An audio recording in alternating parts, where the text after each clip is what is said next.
evening and welcome to another exciting show. And Evening. tonight we've got Chris the Gardener. Hello, Chris. Evening, chap.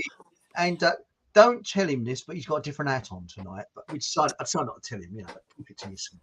A warmer version. I told you it would change, didn't I? This time of year, I said it'll flip from the floppy one to a warmer one. Yes, and we were talking about the advantages of having a real woolen one, which we both got, and the crappy ones with polyester and all that crap in it, because I used to wear the polyester hats, and I still do occasionally. I've got a few. You take it off, and it's just full of, let's be blunt, sweat. And yeah, they just get wet. Whereas you get a woolen one, merino wool one, you put it on, and it just keeps you warm. It's just lovely. It lets your head breathe, doesn't it, mate? So that's right. And I was saying, this has been the first time, mate, this end of the year, but I've had 6 layers on today on my top half. It was that cold this morning. I mean, admittedly, I shed a couple of them as the day went on, but yeah, it's bloody cold this morning, wasn't it? I mean, it's freezing, mate. 6 down here. It's a bit warmer, but it was about 6 degrees this morning. I think it was about 4 this morning, really? Mate. When it would be because you're further north. But the window wasn't iced up, but it was all water on it and all steamed up inside the car this morning. So yeah, it wasn't a great start, but we're gonna have to get used to it, mate. That's right. And I'll tell you something I'm absolutely always have been against: putting the clocks back and forward. Why can't we keep them the same like China does all the year round? Totally agree, mate. It's redundant. It was brought in, wasn't it, for farmers, so they get an extra hour in the summer. And in the war, they did double daylight saving, where they moved them forward 2 hours. But like one of the Native American chiefs said this, and I think it's genius. He said, "Only a white man can think that you can cut the top off of a blanket, sew it onto the bottom, and think that you have a bigger blanket." Which is pretty much what it is, isn't it? I like that. Yeah, I love that, mate. But yeah, why don't they just move it, or just leave it where it is now? Don't move it back in October, or if they do that next summer, put it forward now and just leave it there. Let's have a bit more light in the evenings in the winter, mate, because 4 o'clock is a depressing time, mate, to have to finish work because it's getting dark. Well, on the shortest day, it's about 3:30, isn't it? I know, mate. I'll always push it till 4, but you know, I mean, and I'll work in the dark if I can, mate. Like some of the places I go to, they've got like floodlit courtyards. I can still do bits till 5, you know, if I want to. But it's depressing. I mean, that's right. I mean, they did an experiment in the late 60s, early 70s, where they did keep the clocks the same, and they made out that a load of school children had been killed by a bus accident because of the dark mornings. Of course. And not because of the incompetent bus driver. Well, no, because apparently it didn't happen, because Aunt Ransom on That's Life. No, you got it right the first time. And they started a campaign to keep the clocks all the same, but it didn't work. And their reporters went to this part of Wales where it's supposed to have happened, and they didn't find any evidence of it happening at all. And they reckon it was just made up. Right, probably. They didn't. They tried to. Chris, are we surprised, mate? Are we surprised by that? No, we're not, are we, mate? There was a campaign about children going to school in the dark and things like that. Well, to me, it's lovely because you wake up in the dark, and then about 9 o'clock you'd see sunrise. Exactly that, mate. Wouldn't we rather get up in the dark and have the sun come to us as we get up, rather than have an extra hour in the evening of it? Rather, 4 o'clock, mate, it's depressing. Well, they're in France. I mean, why can't we be the same time as Europe? They're in France. The depression rate and people committing suicide in the winter is less because their clocks. It doesn't get dark until 5 o'clock. Possibly, yeah. I mean, I know that. I think it's one of the Scandinavian countries. It might be Norway, but they've got Sweden. I don't know, but one of them. Yeah, it's got the highest suicide rate in Europe, I think. A lot of that is linked to the fact that there are places there where it's in the winter, it's dark almost 24/7. That's right. Anyway. Anyway, starts off. Just another quick tangent, Chris, before we get stuck in as well. It's quite, I don't know what the right word to use is, but mate, what we spoke about last week, the situation in another part of the world we don't like to mention, but just very quickly, Yes. there's a lot more coming out now, isn't there, that suggests that what we were talking about was we were potentially on the right lines.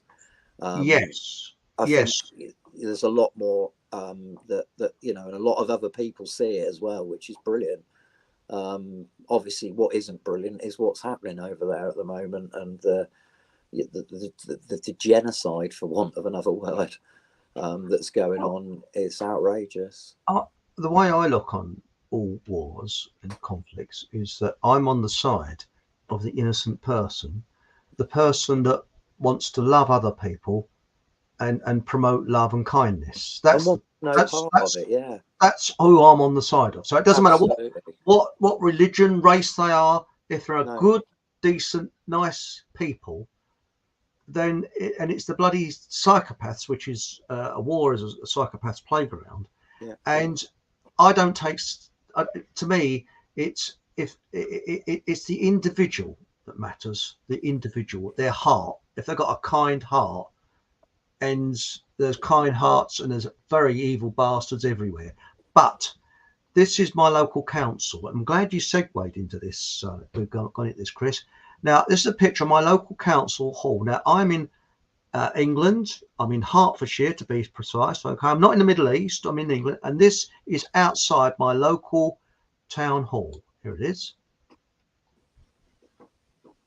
And so, how comes the local town hall has become a political agenda? The lighting is to support the country that it's shown at the bottom there. I won't say which one because of YouTube. So to me, it doesn't matter what is there. It could be anything. I think that it's not a political agenda. It's a place that should be the administrative centre for the local area. What's that got to do with an agenda? Well, and we had the Ukrainian flag there as well. Yeah, yeah. And this and taxpayers have got to pay for this. I was just about to say that you're paying for that, mate, at your council tax, number one. And number two, I think you'll find that nearly every local council in the UK is signed up to the Agenda 2030, the World Economic Forum's Agenda 2030. If you look into it, I'm pretty sure they all are now. They're all signed up to that. As such, they are already showing us that they're part of the greater agenda. They're not even a local authority anymore, are they? That's an international concern. That's an issue, and it's got, like you're saying, nothing to do with Hertfordshire local council, county, or district, whichever it is. But this is the world we live in now, isn't it, mate? We have to be told how to think about everything. Well, that's right. And also, for people that live around my area, which they're going to introduce 20-mile-per-hour zones. Okay. Now, if you can have your say, so they say, and this is a link. If you go on to FockhamHallRadio.com, which is my website, I've updated it just before the show. I've just updated it. And if you look on the left-hand side, you'll see about 20-mile-per-hour zones. Press the button there and it'll link you straight through where they say it's a public consultation, which is bullshit. But it closes, I think, sometime in the middle of November. So there's time to have a say, which they'll probably ignore, but it's worth objecting because it'd be the final nail in the coffin of local businesses. Because who the bloody hell is going to want to crawl along? I mean, what's next? A bloke with a flag walking in front of your car like they did in 1905, you know? Yeah, maybe, mate. We know what's next, mate. They're going to take our cars away from us. Precisely. That's price them off the road. Yeah, mate. And not just like that, in all kinds of other ways as well.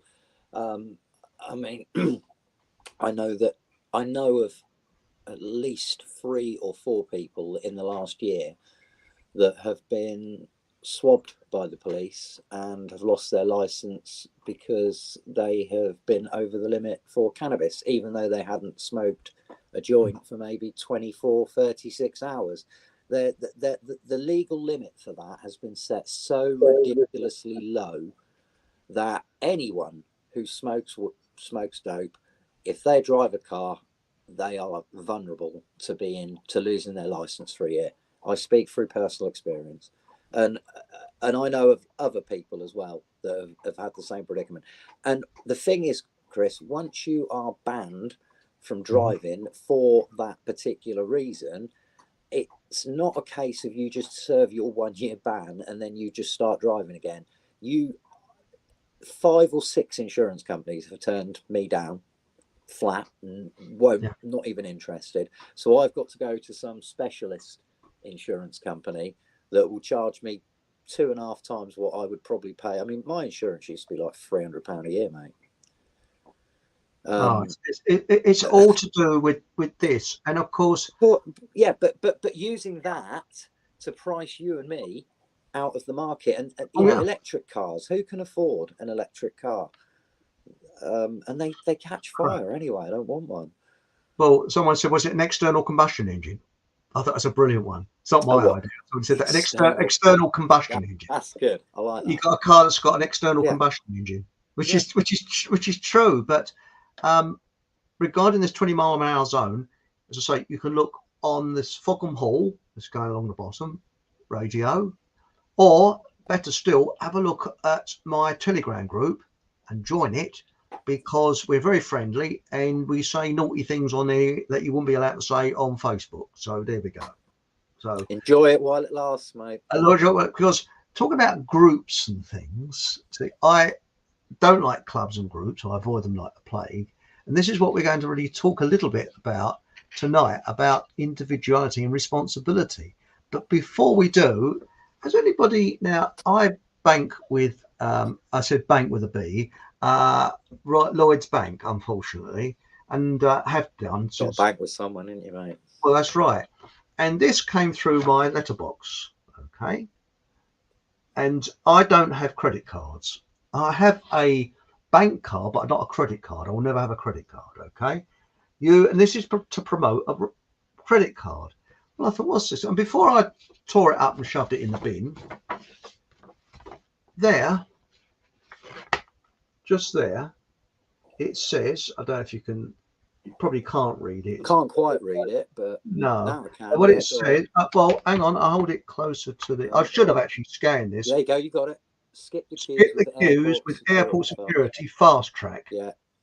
Now, can you see what that's saying? Soon it will be, you've got to have one of these cards to travel. Of course. And then it'll be on your phone. But that's where it'll go. It'll all go. And that's where it's going. Phone. The card, I don't think much longer for. Maybe sort of next couple of 5 years, it'll all be on the phone. They'll get rid of credit cards, and like I say, it'll be a case of no phone, no play. Which means I won't be doing very much, but there you go. Well, what gets me, I mean, for example, now I'm not, those of you that are observant will notice that I'm not a Oriental lady. I'm not female, unless you need to go to Specsavers. So why are they showing this Oriental lady advertising a credit card? Well, it's nice. What does this Oriental lady got to do with me? I just don't know. It's nice and diverse, isn't it, Chris? Yes. It ticks boxes. Yes. You know, she's probably transgender as well, mate. You never know. It ticks boxes, mate, doesn't it? And the fact is that the last time I looked, we are still predominantly a society of white-skinned people.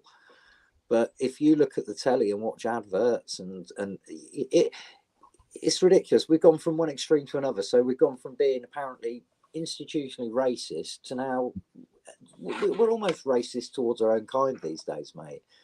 Well, you can be accused of anything. I mean, I've been accused of being antiseptic. Yes, you said about the antiseptic. But, another word, or antihistamine, whatever you want to call it. But that's because you've criticised a country, mate, that you're not allowed to criticise in any way, shape or form. And if you do, then you are. And again, think about that for a minute, just how ridiculous that concept is. Nobody is beyond criticism, no country, I say country, no government of a country. This is the trouble, isn't it? We talk about countries like we've bracketed all the people and politicians in together. We've got no beef with the people of any country, mate. Precisely. Most of them are just like me and you. You know, the people that we've got the problem with are the psychopathic puppets that are in play that we know about, that are steering us towards our own funerals, basically, mate. Oh, you're right. They are. But should we? Now I've got a lot of stuff on here, and what we got here now? We're going to talk about responsibility tonight. Now, before we do you want a quick dive into chat? Because we've got absolutely let's loads in chat. I mean, it's really built up. And oh, by the way, thank you everybody that's looking on the BitChute channel, because coming up, John Hamer again is going to go on BitChute from now on, because he's set up. Sorry, because straight off the BitChute. Straight up, yeah, because we can only do recordings on BitChute, and hopefully I'm hoping to go over to Rumble and Odyssey soon, because I'm just sick to death of this YouTube censorship where we can't say things, you know, it's ridiculous. Got to watch every word and all that. Right, let's have a quick shufty in chat, shall we? Let's do it. And we've got here, guess who was first? Now, was it I'm going to take a punt on Bob. Or Steve? Well, Fortunately, it was Stephen Bowie. He was on at 7:14, so he's beaten Bob this week. Although Bob is the all-time record holder for, was it 4 o'clock in the afternoon? Bob's had some proper early doors ones, hasn't he? That's really right. Has. And, hi, Bob. Hi, now we've got Deb. Hello, hey. Deb. Enjoy the show, folks. Please don't forget to like and share. And if you haven't subscribed, why? Take care and love to all. What a lovely message, Deb. Chris. So lovely to see you again. And let's hope we can come back soon. You know, that'd be great. Fantastic. And also, I saw Deb. She's on I think it was from a television show that she's put on there. And it came over very, very well. Very interesting. And I think it was Netflix. She'll have to actually correct me on that one. We've got Aunt Sally. Hello, Aunt Sally. Evening, folks. We've got Mark Anthony. Evening all. Looking for the show. And we've got Louise Wilcox. We've got hello. Hope we are all well. Great to see you back. Deborah Singleton. Oh yes. So I've been very worried about Deb. That's lovely, mate. That's really, really nice to see. So. Yes. And evening, Chris. She's from Stewie. Long time no here, so it's nice to have you back. And we got the White Queen. Yes. Oh yes. We got here. Oh shocker! The news being made up. Laugh out loud. That's how I felt about it, Louise. We got Deb again. Thanks, Louise. Can't stop. Just thought I'd pop in and show my face and support. Oh, that's nice. Here we go. Then we got, I often sleep in the dark. This is Stephen Truthseeker, especially when in tent in the local park. Have you seen the end of the film The Magic Christian, where they're in a tent? I think it's Hyde Park or somewhere in London, and the park keeper comes over. Can't camp there.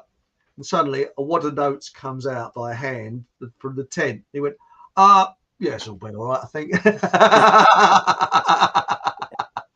Right, we got here Aunt Sally. I'm suspicious of the reasons why they mess around with the clocks. We know they don't care about children.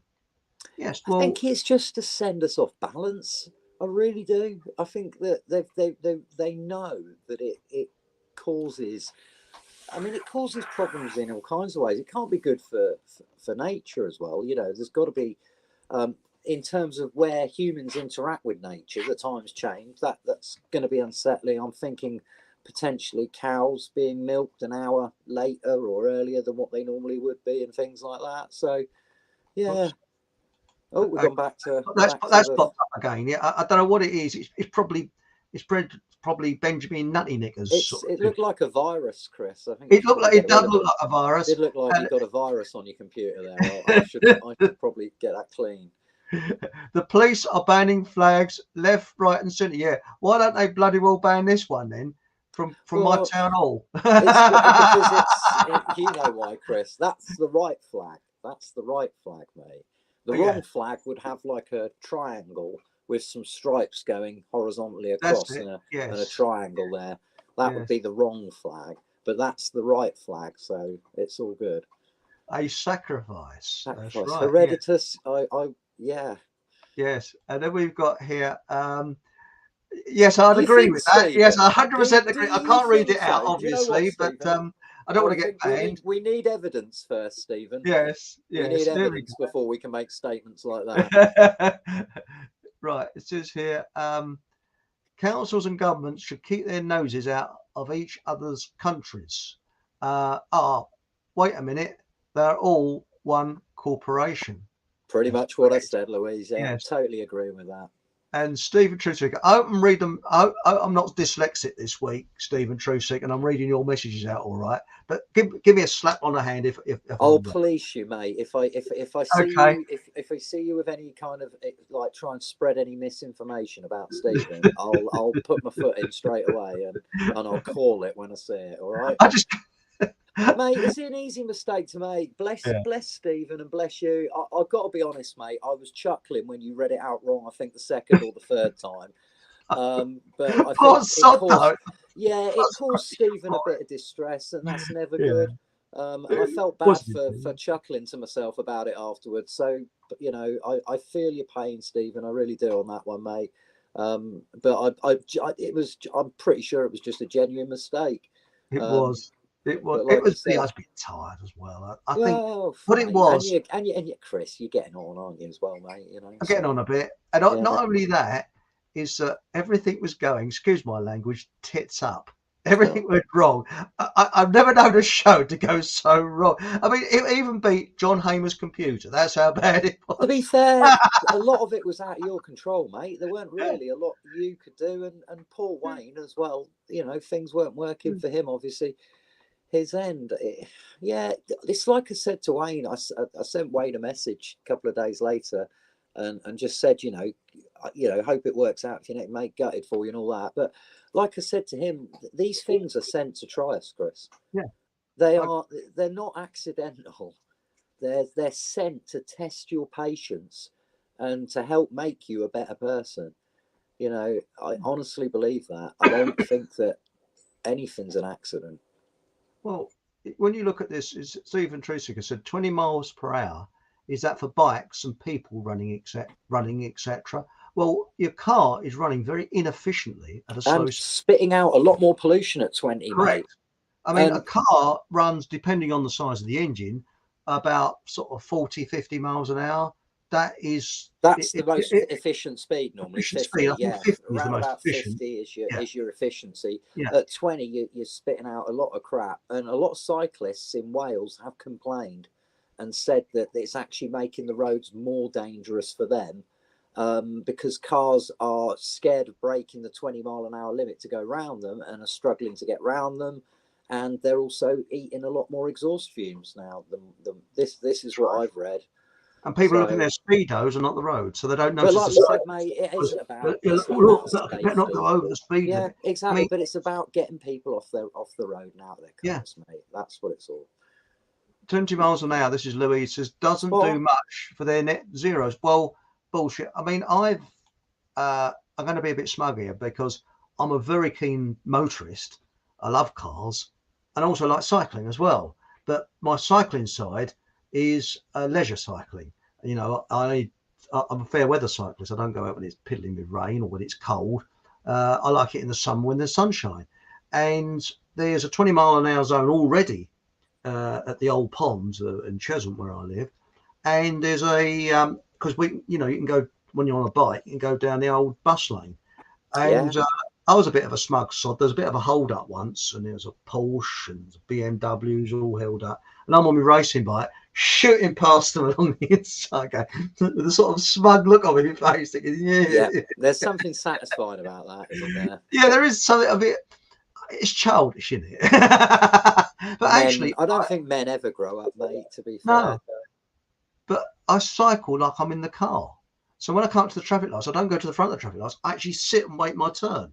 You're good. You see, like a car does. No, I'm bad, mate. I'm one of these people that as soon as I see a red light, I'll just jump up on the pavement and cycle on the pavement to go around the red light. And you see, I'm not cycling for pleasure. I haven't cycled for a few years now, but I've got a bike, really nice bike as well, in the shed.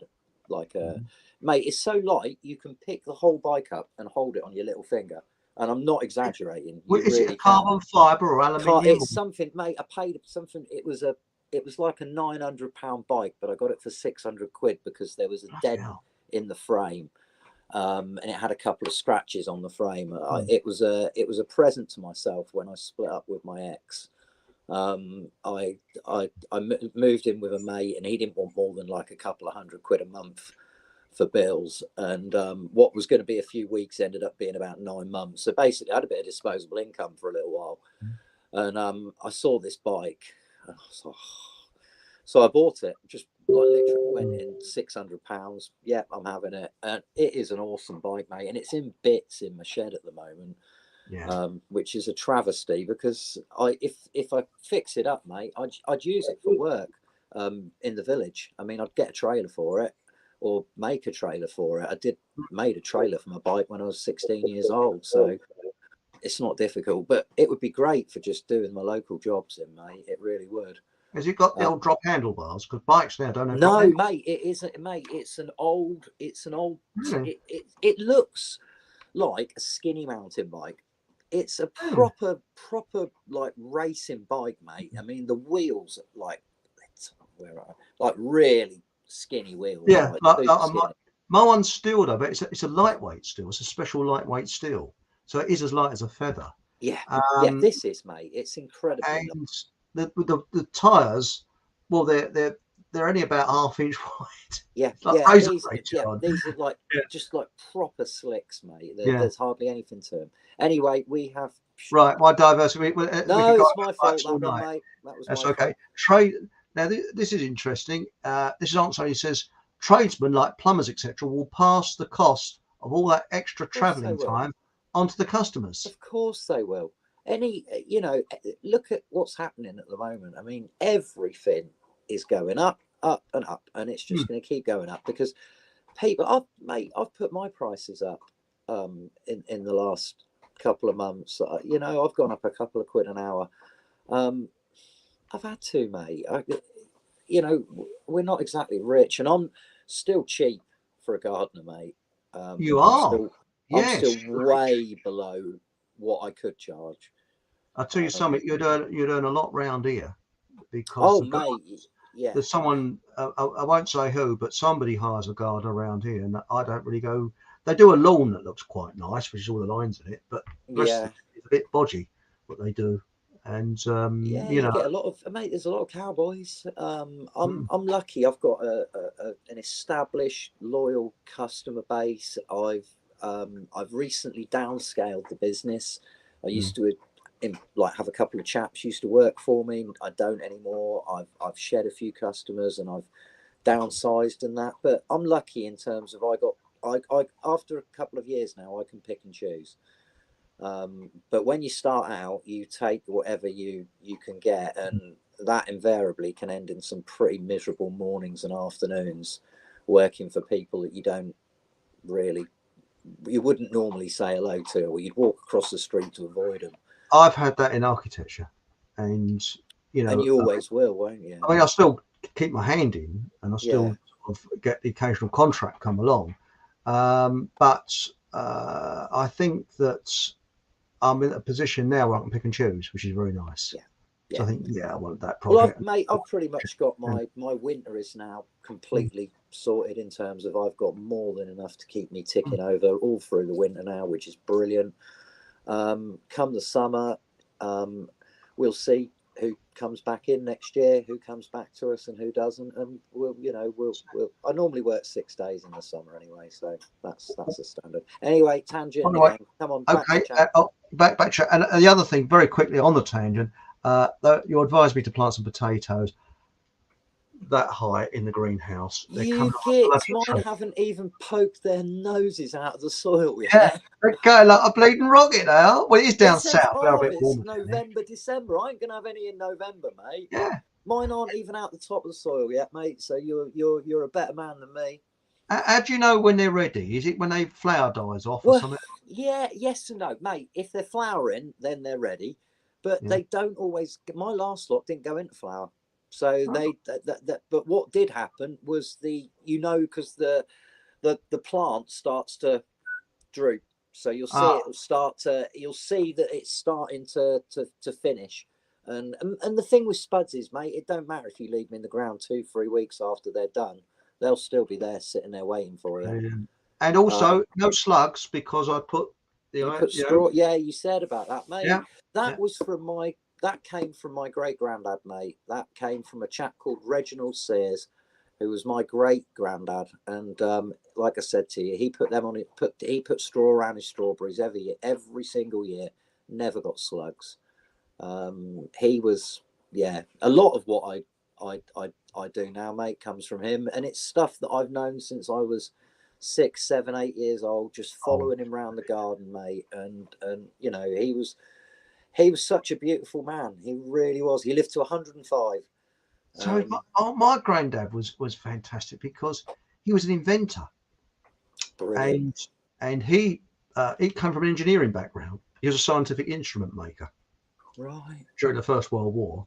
Fantastic. He went from an optician. He worked as an optician. I don't think he did the optics. I think he did the engineering side of the optics. So I don't think he was when you say an optician. I don't know. I really don't know. No, but it'd be worth looking into, Chris. Yeah, and he became a scientific instrument maker. Yeah. But my mum was born into poverty because he couldn't get work during the Depression, and so he had to do almost anything. A lot of people did. That's right. And then during the Second World War, he worked for Osters because he's too old for the war, for the forces. But I take after my granddad, I think, a lot, because he was. You're very industrious, aren't you? He used to sit there gazing out the window for hours on end when I do that, and he would then come up with an idea, and he invented a special hinge for Oster aircraft, and they couldn't get over this problem, and he got over it.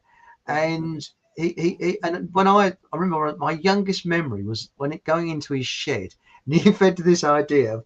It's like a thing that swiveled on the heel of his shoe, so his shoe wouldn't wear out.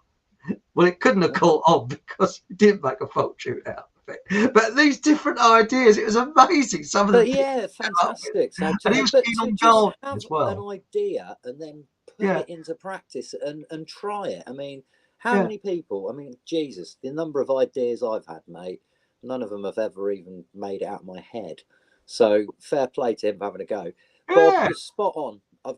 Bob's spot on, mate. That is equals control. I've seen stories of people's Teslas catching fire and they've been locked in. There was one I read about where a guy had to kick the windshield out to get out because the car caught fire and it locked him in. Yes. So and I'm going to record a show next week with John Hamer, which won't be shown on YouTube.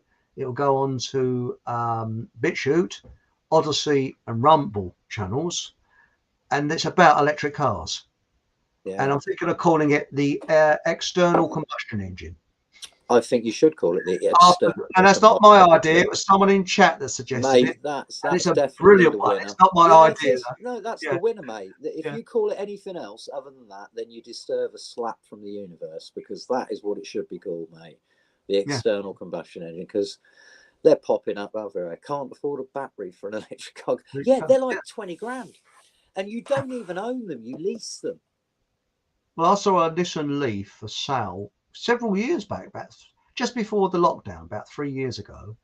And it was £3,000. I thought, that's bloody cheap. I think it's a 2010 or 11 or something. Yeah. And the reason why, you know what the right needed a new battery. Was 60 miles is at Bishop Stortford. 60 miles. Right. I thought, what a load of crap. And Yeah. the replacement battery was about 18,000 pounds. It's There worth you more go. than the car's worth. That's why the car was $3,000, mate. Yeah. Now And, it says here, Bob Olio, electric cars, CBDC, meat-free, control. yeah, Bob, you're on the money again, mate. In my opinion, that's exactly where we're at. Right. Stephen Trusicker says, I didn't like Telegram of all the constant notifications.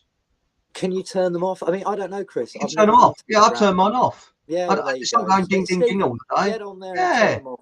So please come up. You're very welcome there, because I say naughty words like tit and bum on there, you see, which you can't do on. Sadly, you're not going to see me on there. I've made a vow that this is as social media as I get. I'm happy to come and do a podcast with you. Happy to sit and chat about the world, but I think there's still potentially a Facebook profile for me out there. I haven't been on it for a long time. I wouldn't even know how to log into it now, mate. Sorry. Good for you. Yeah, and I was saying to Stephen Trusick, you know, if he wants to come on now, yeah, we're very get on friendly. there, Stephen. Get them notifications turned off, boy, and get. Yeah, I've turned them off, so I don't get it dinging all day, because I used to be on WhatsApp, and I don't use it at all. Now I am on that. And WhatsApp is like a bleeding fire engine. You get in, switch your phone on in the morning, you go ding, ding, ding, ding, ding, ding. You're a popular man, mate. I get about one a week. So, what's he say? I can see them charging people for just... Mate, they do in some cases these days. There are certain accounts where you have to pay a monthly fee. And that potentially will end up coming to all of us. On the continent, I think they charge. I'm not sure about America. My bank keeps pestering me for a mobile number. No chance. Don't want one. Good for you. Louise. Yeah, I don't. Ancient Ruby. Oh, hello, Ruby. Hello, Ancient Ruby. In the 90s, I was told electric cars will be made to keep the people under control more. If the grid goes down, which it will, you will not be able to travel at all. Of course. Spot on, Ruby. Yeah. Yes. Yet another, and again, you know, we've talked about crypto before, and this is, for me, it's the same issue as with electric cars. It's something that can be switched off. You know, I'd rather have my assets where I can keep them. Well, I prefer a car. My attitude is, I think we reached the pinnacle of designing cars in the 1980s, because most 1980s cars are, I know I'm being very sort of general here, are good quality, very good. Not at all, mate. Up until 4 years ago, I was driving around in a 1987 Fiat Uno 1.5 SX. There was only 2 of them left on the road in the UK. The other one was in Scotland. Yes. And mate, I mean, it was my mother-in-law's car. She bought it new in 1987. And when I got it, it had about 35,000 miles on the clock. I put about 35,000 on it in the 5 years that I had it. And then I sadly stacked it into the back of somebody's 4x4 on New Year's Eve 4 or 5 years ago, mate. And that was the end of it. But that car started in the coldest weather. I mean, it had a manual choke. It had the old manual choke on it. Really? Yeah, mate. 1987, remember? 1987. I've got a 1989. Was it 88? I've got 88, 89. Toyota Carina. There's only about. You still got that now? Yes, I think it's about 5 on the road, and it's showroom condition. It's only done about 45,000 miles. Wow. And it is. I can get 39 to the gallon with it. It's a 2-litre fuel injected. Yeah. So, and it's got a moon roof. You know, the old comes back. Yeah. It's got all the bells and whistles. It hasn't got a turbo, but it's fuel injected. Yeah. And it's because boy racers, they sort of come up behind you. I'm not a speed merchant. Yeah, like this. And of course, you just flip the accelerator, you know. But the thing is, you can't do that now because you've got cameras looking at you. But you're watched everywhere now, aren't you, when you're driving? Yes. I haven't driven now for nearly a couple of years. I'm quite reluctant to start driving again, to be fair, for various reasons. I used to love driving, but I've now got to the point where it's, I mean, with the thing is with a classic car, you've got classic car insurance, which is very reasonable. But again, I'm not a speed merchant. I just like the comfort of it. And Yeah, and a bit of retro, mate. and what gets me about it is that all these cars, all the bells and whistles, they don't do much more in miles per gallon than mine does.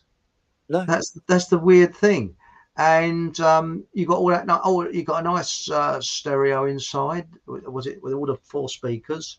Yeah, you got all the bells and whistles. Yeah. A nice leather steering Nice wheel. motor. You know, it's everything there. But the thing is that the every year it's about 360 something pounds you have to pay road tax. Yeah, But my when road it's 40 tax. years old, I might not have to pay it. I don't know, but I think they're stopping that. You know. But, Well, they stopped. It used to be 25-year exempt, didn't it, on road tax? If your car had been taxed for 25 years, you didn't have to tax it anymore. well, it's been over that. It's what is it? 80. No, they got rid of it, mate. They stopped Yeah. it back in the 90s. But I remember my mate having an old. His dad had a Wolseley, and that was covered by the 25-year exempt. So he never had to pay for road tax. All he had to do was just register it every year, and he got his tax. Well, taxes are FOC. gone anyway Mate, we're because we've got the right to tangenting roam. again. Look, what was it that we initially started off to get on this tangent? Responsibility. That's Well, what we're yeah, talking. that was it. But did we have anyone else in chat that we wanted to say hello to? Well, we've got Chris Shawnee, not Chris. Hi, Chris and guest. Well, I'm Eric tonight because we're both Chris's, you say. And guest, outside the political horse show of controlled dissent, the landscape is made of auto-believers and auto-skeptics, which is what we're talking about tonight.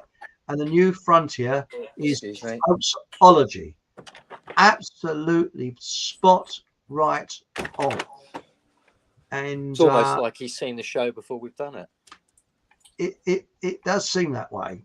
Now, the thing is, shall we show, before we kick off about individual responsibilities, would you like me to show a little extract from 1984 which shows groupthink at its worst? And this is what I call groupthink. But even as we grasp at victory, there is a cancer, an evil tumor, growing, spreading in our midst. Shout! Shout! Shout out his name!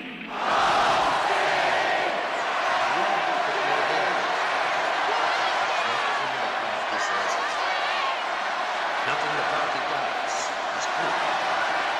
Even the war itself is good.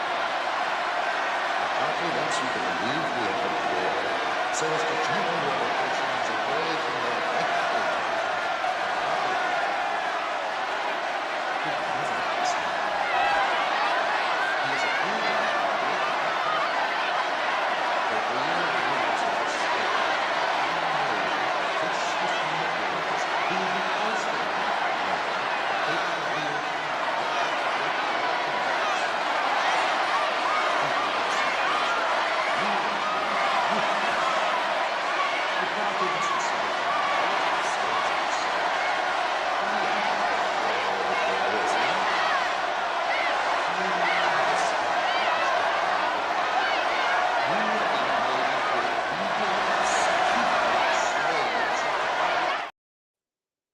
That's from 1984, the film that was Is made. that? Sorry, I thought that was a meeting at your local council, mate.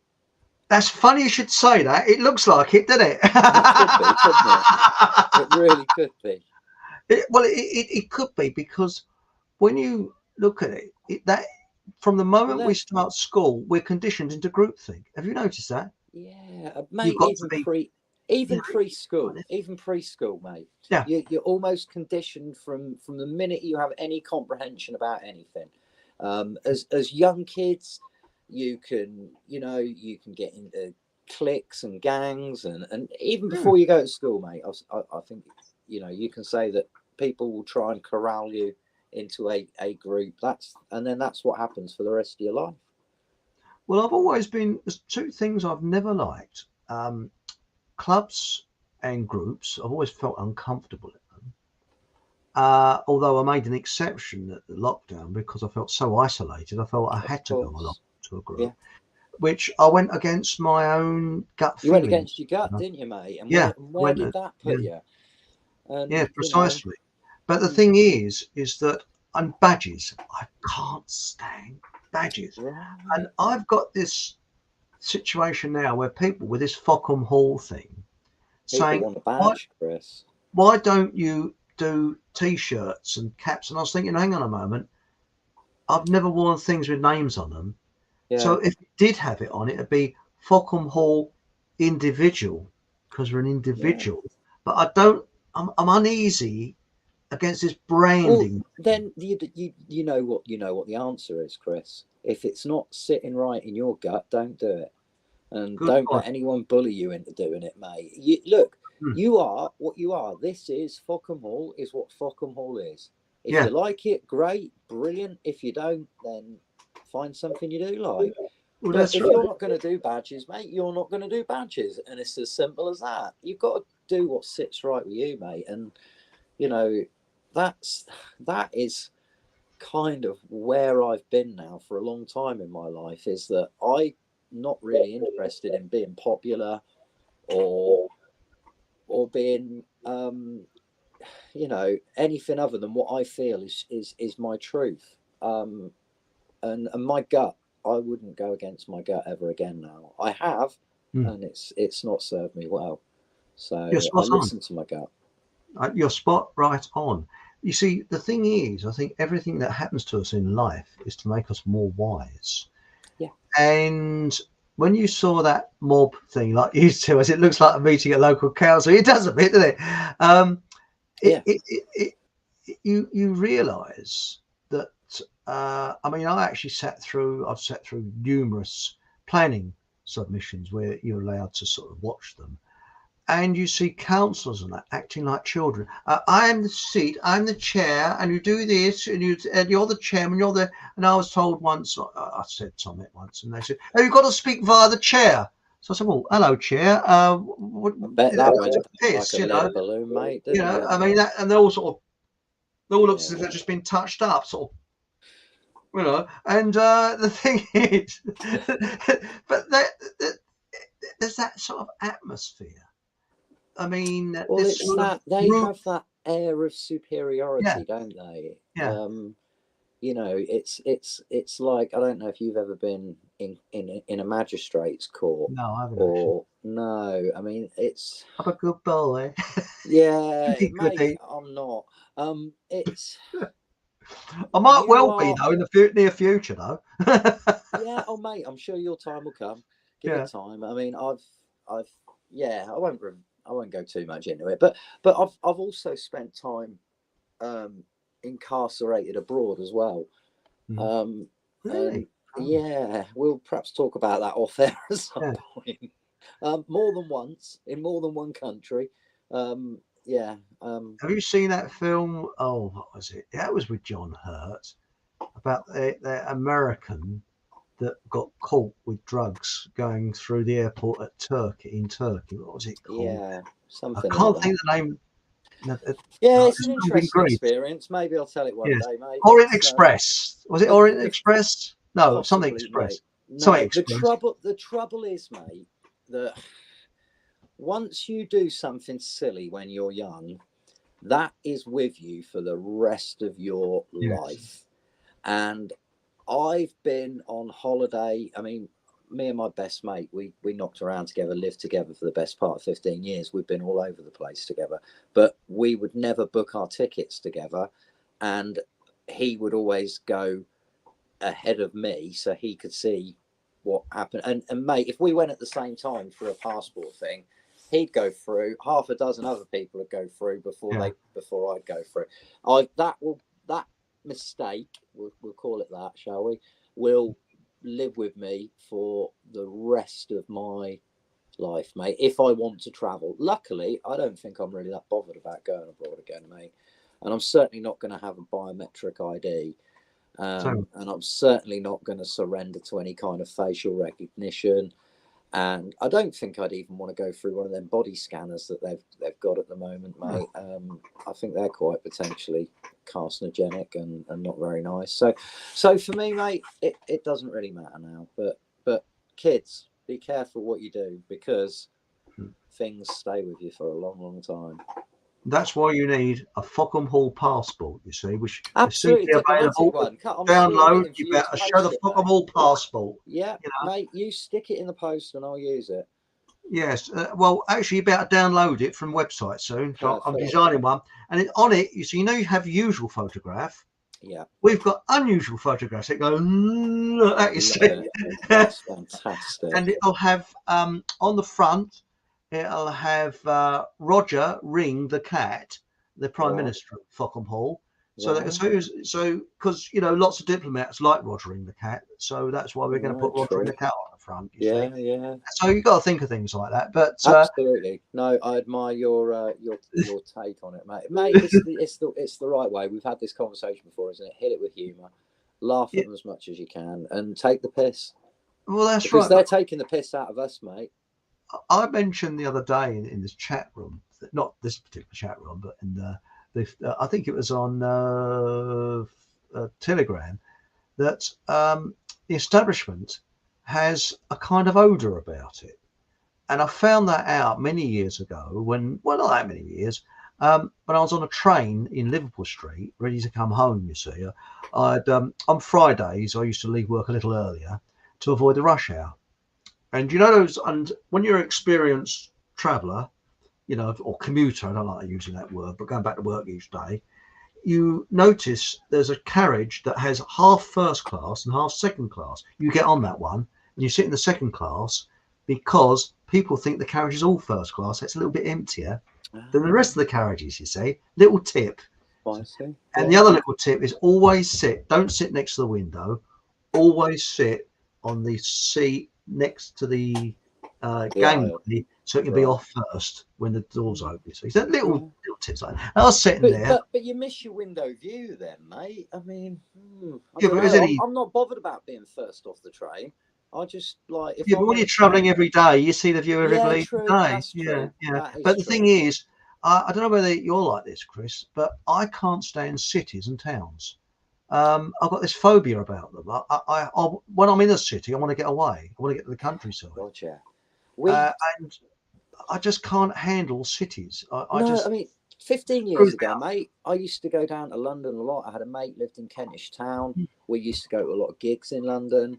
And but I was always pleased to come home at the end of the weekend. Sunday afternoon, we'd be on the train, obviously hungover, feeling like crap. But I'd always be really happy when we pulled in at Lynn and you got the cleaner air. London, I mean, Jesus, the crap that comes out of your nose after half a day in London. It's a shithole. It is a shithole. It's overrated. I've never understood why people like it so much.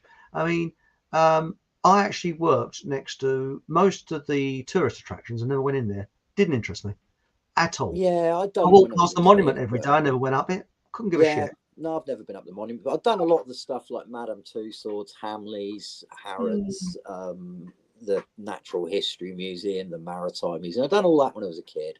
And also as well, working as a support worker, we used to take guys to things like the Imperial War Museum and the Cabinet War Rooms and all that, all the sorts of things that they like. We go down to London for.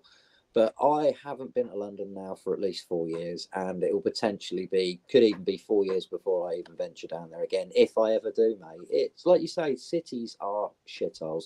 There's no community in cities. It's just the village I live in, mate. The smell.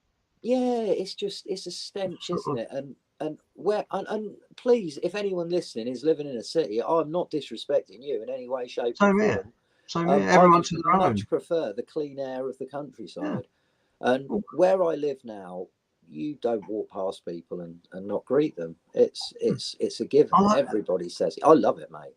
I like that as well. And an hour's dog walk can take me and the missus 2.5 hours sometimes, because you'll just stop and talk to people for 15-20 minutes on your way around, and it's lovely. It is nice. And also in cities, you're breathing in air that someone's just breathed out. You sit on a seat that's all grimy and shitty. Someone with running sores might have sat on it. Probably, and you're completely disconnected from nature. Yeah, it's horrible. And anyway, I was going to say, I was sitting on the train, and a very famous MP at that time got on the middle onto the concourse inside the train, because the train was in the station, Liverpool Street Station, and about to turn left to go into the first class, because you know that MPs get free first class travel. Of course they do. At that time. And he noticed somebody at the back of the carriage, you see. Now, a normal person would have gone down the central aisle and spoken to people. Oh, no. There he was, hanging his hands over the two rails like this, bellowing to them and telling everybody how marvellous he is. And he's so marvellous that he was actually fell from grace because he was found writing love letters to a 16-year-old schoolboy. But we won't go into that. Anyway, there he was, saying all this, that, and the other. And I'm sitting there reading my newspaper, because I used to read the newspaper in those days. It was Evening Standard. I was getting real pissed off with him. And his side of his arm was sort of nudging against, coming into my space, my newspaper. And I was sort of going, piss off, you know. And there was a woman sitting the other side of the aisle. And I looked round at her, and she looked round at me, and she's going, and she was getting balled up as well. And he'd go, and when the person got on, he'd say, would you like to come through? One bloke said, no, mate, I like to stand here for the benefit of my bleeding health. What do you think I want to do? Oh, and then where you would a normal person would step into the main area, concourse. Oh, no. He leant across me like this, you see. So I got me, I'm sort of like this. And to you're a better man than me, mate. I'd have flipped before you. And I got a whiff of ministerial armpits several times. Lovely. And it smelled of, I would say, stale farts, gin with a hint of cabbage. And it reminded me of the headmaster's office when I was at school. It had the same smell. Council offices smell of it as well.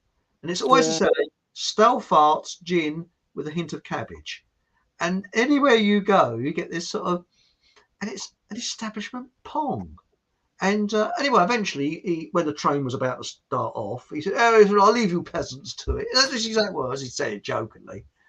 And walked into the first class area. And he said, of course, I'll get paid for this. And the girl, the other side of the aisle, mate, we just looked around at each other. And she said, oh, my God. And I can't remember exact words, but it was, God help us if that is what is actually in government. Yeah. God help all of us, mate. But don't vote for them. That, I think, is again, like, you see, people say, oh, you've got to use your vote, you know, people died for it and all this. Well, no disrespect, but I didn't ask them to. And it is, I think, by engaging, wouldn't it be great if they held a general election and nobody fucking turned up? Apologies for my language, Chris. Yeah. Sorry. And the same with the war. Nobody turns up. Yeah, but just an election, it would be beautiful. Yeah. I mean, I'd love to see how the media would spin that one, you know. But that is, I mean, and this is kind of really linked to the theme, isn't it, that we were going to talk about tonight? It's you don't need a government. You just need to be responsible for yourself, for your family, for those people around you, and for society in general, and pretty much in that order. And look out for the other person. Yeah, look out for people, help people as much as you can, but start with yourself. If you're leading a dysfunctional life, or a life that you know that isn't benefiting you, but you're stuck in some kind of rut, start with that. I mean, that's what I did. The first thing I did was, and I'm not a finished product, mate. I've got a long way to go, a long way to go. But I'm doing the work on myself, and I'm changing things in my life, and trying to be a better person, a better variant of myself every single day, you know, trying to be better every day. Does that mean that I'm perfect? No, of course not. I'm far from it, mate. I still have a lot of challenges to overcome, but that's where people need to start, I think, is with themselves, mate. And like you say, you don't need clubs, you don't need societies or anything like that. You just need community. Doesn't mean that you have to form a club. Community just means looking out for the people around you, people that you know are vulnerable, You know, we really don't do enough of that, mate, and that's something that we need to do. We need to look out. We don't need a state or anything like that. You go to countries like Mexico, mate, the government has very little clout in Mexico. Most of Mexico is run by cartels, and in Mexico they don't have a massive problem with homelessness because people look after family. You know, if you've got a second cousin who's got nowhere to live, and you've got space, then that's just a given that they'll come and stay with you. And we've lost that. That's been driven out of us by the way that we've been led, by the powers that ought not to be. And you know, even in countries like Spain and Italy, they've still got a far greater sense of family over there. In terms with, like, you know, if you've got an elderly relative that's sick, then they will come and live with you. They don't have many care homes, mate, in Spain and Italy. You know, there's a whole different. But again, that's being driven out of them by the EU, isn't it? They're trying to make Europe all one big space, and we haven't left. We're still pretty much shackled to the EU. We didn't get what we voted for, did we? Care homes are, to me, are inhuman, because again, it's putting you into a club and a category again. And that is the thing. You see, people say, where will we be without government? Well, civil government does not rule. That is this ridiculous thing. Civil servants run the country. Yeah, of course they do. And usury scammers financially control. Well, they dictate to the country. So we're paying taxes to pay back a loan to the usury scammers that doesn't exist. Mate, so you're paying more and more money. Yeah, look at every single government changeover through your life. Has anything changed? Has there been any kind of revelation? You know, like, oh my God, look, they got in, and oh, it was brilliant. They did this, they did this, they did this. They got rid of this. They got rid of... It doesn't happen, does it, mate? All we get is more of the same. Yeah, and that's the thing. But anybody that does change things, I mean, for example, when you look at the American Civil War, when Lincoln introduced the greenback, which was a debt-free currency. Yeah, I have not got much liking for Lincoln because no. Two sides of the coin. He was quite a nasty piece of work, but apart from that, he did introduce debt-free currency. Well, he tried, didn't he? He tried, and then yeah, that's it. And every other politician, I mean, we've touched on this before, haven't we? With JFK and Gaddafi and Mr. H and every politician that's ever tried to take on the banking system has. But again, I don't rate any of them. I mean, JFK was no saint, mate. He wasn't a very nice man. I mean, look at what they did to Marilyn Monroe. Him and his brother just pretty much like used her up, didn't they? And then when they'd had enough, she threatened, I think, perhaps to start talking, and that was it, wasn't it? I think so, because I don't think she died a natural. I don't think she died a natural death. Again, that's been blown out the water. The Nebutol that she was supposed to have taken could not have been taken orally. There was no yellow dye in her stomach. There was no capsule residue. It looked like it had been administered via an enema, which would have shown bruising of the colon, which her autopsy did show, bruising of her colon. But it was never, again, it was all just... The police officer, the first guy on the scene, he thought it was a stitch up. He thought that he was being sold alive by the doctor who told him that she'd taken an overdose. There was no glass in the room. There was the water in the bathroom next door to the room had been shut off, so there was no access for her to get water. And she was notoriously known to not be able to take tablets without water. I think there's no doubt that she was whacked, mate. And why was it originally the housekeeper? Didn't she say she discovered her at 12:30, but didn't call the cops till 4:30 in the morning? There was a 4 hour. It was very suspicious. But also, did you ever see that birthday song that she gave to the president? Really where she was really all over him. Also, you've got the Bay of Pigs in Cuba. That was a complete foul up. And when you see what the CIA tried to do in Cuba, like, for example, they'd actually tie containers of fuel to the tail of a cat, catch light to the container, so the cat in terror would run across a cornfield or something like that, and it catch the whole cornfield alight. Lovely. They did some horrendous things. Yeah, And well, this, it's I mean, I don't think there's really any pure good American presidents, because to get to the top of the greasy pole, you're compromised. you've got to be to be compromised. You Yeah. cannot sit in that chair if they've not got something on you. You're no good to them. You're not going to be there. Same in this country, mate. Same over here. They're compromised in some way, shape, or form. They have to be.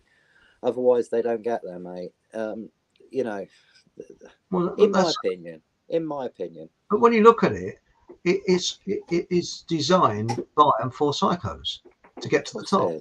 Yeah, the system has been designed so that somebody like you or me is never going to be able to do anything to get into it and change it. You can't beat the system in the system.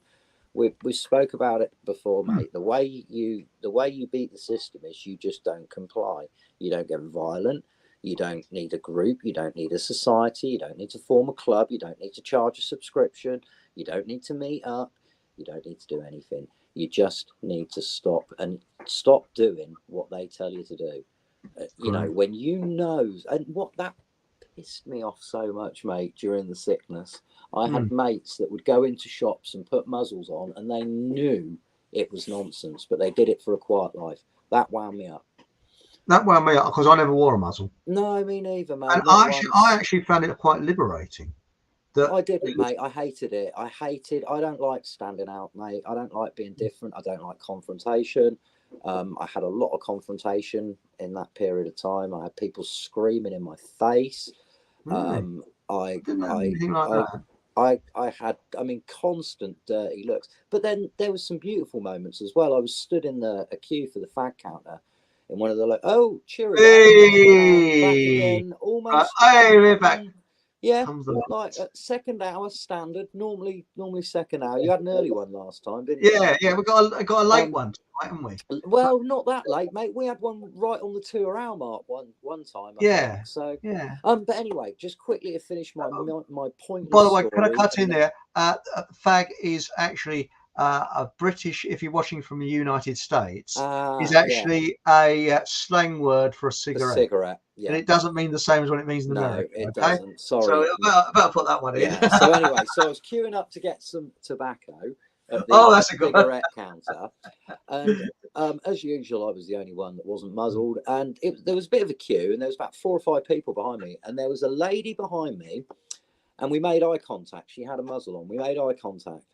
When I looked round 2 or 3 minutes later and we made eye contact again, she'd taken her mask off. And that felt like such a victory, because she obviously knew it was nonsense.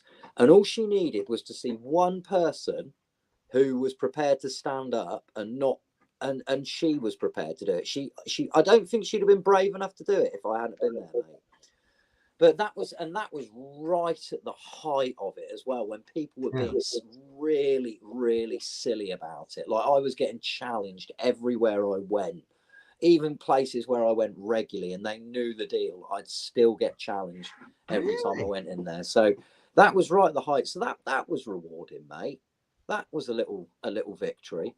And that was, because the only one that I had, I went into, was it One Below, which is like a pound shop. Right. And there was the only place they didn't really challenge you. They didn't seem too worried. And I was in there without my mask, and there was a lady, mixed race lady, without her mask. We looked at each other and just grinned. Didn't say anything, just sort of grinned. And it was a lovely experience. We just went, actions speak louder than words. Absolutely. Right. It really was. I'll tell you just quickly, who were brilliant about that as well locally for us. Me and my wife did a couple of food shops in farm foods, stock up the freezer, and they were marvellous in there, mate. They really were. The staff were, because my wife's got COPD, so she's got like a real steadfast reason exemption. Anyone, she got the blue badge, the lot, mate. It proper does her in sometimes. But you know, again, you're playing with fire if you're challenging someone with a disability like that. So it was easier for her, I think, than it was for me, because neither of us look like we've got a disability. I haven't got a disability, but I chose to be exempt as per the government guidance. There was nothing that I did that wasn't within the regulations, mate. Same here. I chose that I was exempt. And the good one that I picked it up. I can't remember where I got it from. I got it from something I watched during the nonsense, and I had a challenge from a security guard at a store, and he said, "Where's your mask?" I said, "I'm exempt." And I carried on walking, and then a couple of seconds later, I said, "Exempt from government bullshit." Just carried on walking, mate. And I didn't enjoy it. I've got to be honest with you, mate. I didn't enjoy it at all. That was one of the darkest periods of my life, mate. In terms of my vibration was flat. I struggled to I mean, I ended up finishing a career that I'd had for 10 years that I absolutely loved and thought that I would be doing until the day I retired. I never thought that I would not be doing what I was doing, working with guys with learning disabilities, running services. I thought that would be me right up to the end, but it ruined it, mate. It destroyed that. It destroyed my peace of mind. The seeing how easily led people were, mate, was... I know. It is right. Until there's a big superstore, fair distance from where I live. It's about 40 minutes walk. And they had, it was just like out of the film 1984, one of these huge screens on the side of a lorry, blasting fear. It was parked in the car park. So as you queued up, you just got blasting fear at you. You know, just in case you hadn't had enough by then. You know, and but I don't know about you, Chris. I mean, I don't know how my wife will tell you this. We had arguments about it because she saw it very differently from me from the start, but I saw through it from the off. Straight away. Like not, and I'm not being smug, mate, at all. The reason I saw through it was because I've been listening to people for a long time who were basically prophesizing that something like this was going to come. But the thing is, when it came, you knew this was the thing. Within a day, I knew that this was it. Wasn't what I thought. I thought it was going to be some kind of conflict or financial crash or something. But I was like, right, okay. If I'd have been alert to what was going on 9/11, I'd have seen that, because on 9/11 I called things out on the day there, like the buildings coming down. I remember saying to my mate on the day, "No way, that doesn't happen." I said, you don't fly a plane 3/4 of the way into a skyscraper and get a global collapse of dust. But at the same time, I was accusing the terrorists of putting the explosives in there. I wasn't wise enough to think. I knew I wasn't telling us the truth, but I knew I was being from a building background. I knew that was fake. Yeah, and because buildings don't collapse into their own footprint. And mate, I did A-level technology, so we did. You'll understand the concept of what I'm talking about. Force diagrams. So you know, you'd have a picture of a truss, and you'd have where the beams were, and you'd have what force was pushing down, and you'd be given the force on this side, and you'd have to work out what force for equilibrium, So I did all that mathematics, mate, at A-level, which is, we were told at the time that it was as hard as A-level maths, the maths that we were doing. And you know, so I understand the concept of structures and how they work. And again, like that, I knew that part of it wasn't right. But it was probably another 5 or 6 years, mate, before I even knew about Building 7. And that's probably what started to wet my whistle, mate, back in 2007, 2008. That was pretty much when I went online, Chris. I wasn't on the internet until that time. Really? And yeah, I had no interest in it, mate. And to be honest, if it wasn't for what I discovered in them first 3 or 4 years, mate, going down rabbit holes, when you could get information on the internet freely, you know, you could type a question into Google and it would come up with a plethora of information. You don't get that now, mate. No. So much of it oh has yes, disappeared. it's all very. I mean, I remember the days when you go onto YouTube and you could see Dennis Wise, not the footballer, but the chap who did. You spoke about him, yeah. And he's You actually could been see banned anything on from them. BitChute as well. I don't know how he is. I know he was ill at some time, so I don't know how he is now. But the thing is that what gets me, this is why John Hamer, he's fed up with YouTube, and he advised me over a year ago. He said, "Look, get off of that flaming YouTube." He said it's ridiculous. But the big problem with YouTube, it's a big crowd puller. Of course it is. But that's what like we said before, you've got to use it to your advantage, mate. Yes. And you can manipulate what's, to get people to migrate to where you want them to be. So, I think use it like I say as a tool. I mean, me and you are pretty good at. I'm probably dropping. I'm tearing myself up here to screw this up tonight. But we're quite good at not saying the words that we know is going to be picked up on. We're both quite good at that.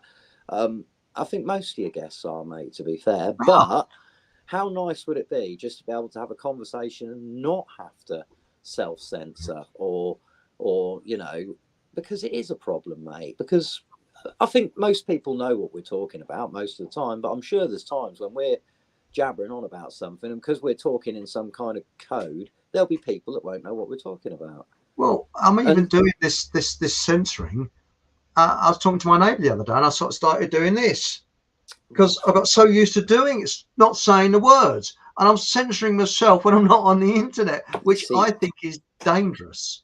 That's yes and no, mate. Yeah. I have a rule: I don't talk about any of my beliefs to my customers. Most of them are old. I don't want to worry them.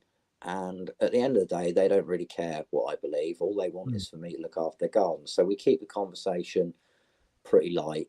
The ones that a couple of them have tried to engage me in conversations about politics and things like that. And I just basically go with the neutral ground that I don't do politics. I always say to them, politics doesn't do anything to represent me. So I don't have any interest in politics.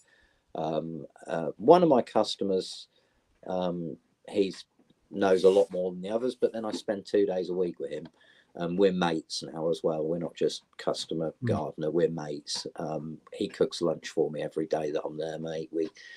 I'll tell you what, mate, if it pees down with rain, I'll still just stay there all day and sit with him, but I won't charge him anything for it, but I'll just spend the day with him just because. That is how it should be. This is a bit like when I go to see Dr. Miles Fleetwood in his shop.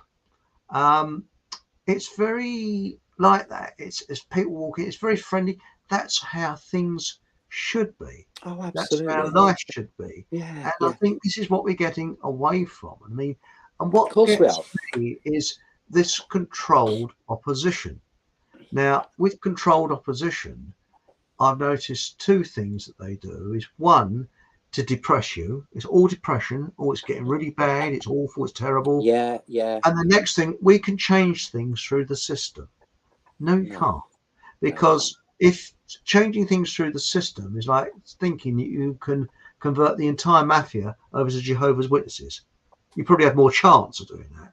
Because anybody with a conscience, anybody that's good, ain't going to get very far in the system. The system's been set up to protect itself from anyone trying to interfere with it. You're not going to. One of two things are going to happen. In the unlikely event that you challenge the political system and you get elected, one of two things are going to happen. You're either going to get corrupted and you'll start playing the game the way they want you to play it, or you're dead. Precisely. That's it. And I think that happens at low levels as well, because and this is why we don't need leaders, mate, because leaders are targets. We don't need people targets. Want to be leaded though, because I don't want to be a leader, mate. I don't know, no, but you notice people want a leader because they've been conditioned to look up to a leader. So and this is what gets me, this irritates me. Yeah. This looking up to a leader. I mean, for example, one of the reasons now I'm very anti-communist, and the Vietnam War, it was North Vietnam against South Vietnam, and the Americans were involved. was But America against Russia, wasn't it? well, that's it in a way. But it was the North It's like a Vietnamese. proxy They had war. this system where you only had 3 people, groups of 3s in their forces, and they were just told what they needed to know. So if they were Yeah. captured, they wouldn't be able to give any. They wouldn't But, be, yeah. but this groups of 3 works very well, and that's how the Welsh nationalists started, and the Irish IRA, they copied. They actually copied from the Welsh nationalists how they did it, and it was this. But it is a communist thing, and this is why I don't like communism. It's commune. Where did that get them though, Chris? Where, what did the IRA really achieve? Nothing. Some people would say, "Oh well, you got a piece of it. You haven't got what you wanted. You didn't get what you wanted at all. You took a wooden spoon, and that was the end of that." Which again makes me feel like that was probably nowhere near as organic as what they want us to believe. And the same with what was the other thing you said? You said about Ireland and it was Vietnam, was it? Oh, Vietnam, yes. Well, Vietnam. Again, but who cares about the poor sods that died there? Who cares now? Yeah. Who gives a shit? They're our brothers and sisters, Chris. Precisely. This is the thing. I'm hurting now because of what's happening in the place we don't want to mention. Mate. Not in a sycophantic way, mate. But there's a dark energy, mate, around at the moment. I think anyone who's any kind of empath in any way, shape, or form, and I believe that I am, and I believe that you are as well. But you can feel the pain at the moment, mate. I can feel it in the ether. It's not good. There's a lot of suffering going on, and breaks my heart, mate. Because it does break my heart because it's innocent people. And I was talking to somebody kids, today. Mate, 50% of them are kids. Well, did you know that the country that they are bombing the crap out of, I think it's about 30% are Christian. Yes, they are 30%. Yeah, you're spot on, mate. You're on the money. 30% and Christians. Somebody was talking to me today, and they said, "Oh, I like to see the religion beginning with M being not for 6." And I thought, shall I mention that what I just said? And I thought, nah. There's no point with people like that. Like, well, I don't know. No, Chris. Remember what Jenny would say. You've got to try, I think. But not like, just sometimes just one little nugget is enough to get people thinking. You see, but people like that potentially could be too far gone, mate. But again, it's groups, isn't it? That's the thing, because I've often said, if you got decent, nice people from both sides to sit down, have a cup of coffee, they'd have a resolution within 10 minutes. Of course they would. They certainly would. No psychos, just no military people, just decent people who want to bring up their children and family. Which is what most of us want, isn't it? But deep down. But the trouble is, people are easily led. People like to have, like we talked about before, the bogeyman. People like to have somebody on a pedestal as well. People like to, and this is one thing I've struggled with as well in this sort of like realm that we are in terms of the kind of people that perhaps we listen to or we have listened to in the past. I mean, that people want someone to worship. And when that person that they worship says something that they disagree with, they lose their shit like you wouldn't believe. And that I find, mate, you said things I don't agree with. I've listened to nearly everybody that I listen to will say something at some point that I don't agree with, mate. It doesn't mean I'm going to stop listening to them. It's not healthy. It's not healthy to agree with somebody on 100% of the things that you discuss. Not healthy. It's not good, mate. I mean, one thing, I was brought up 100% pacifist. I wasn't allowed to play with guns and don't believe in killing or anything like that. And I've changed.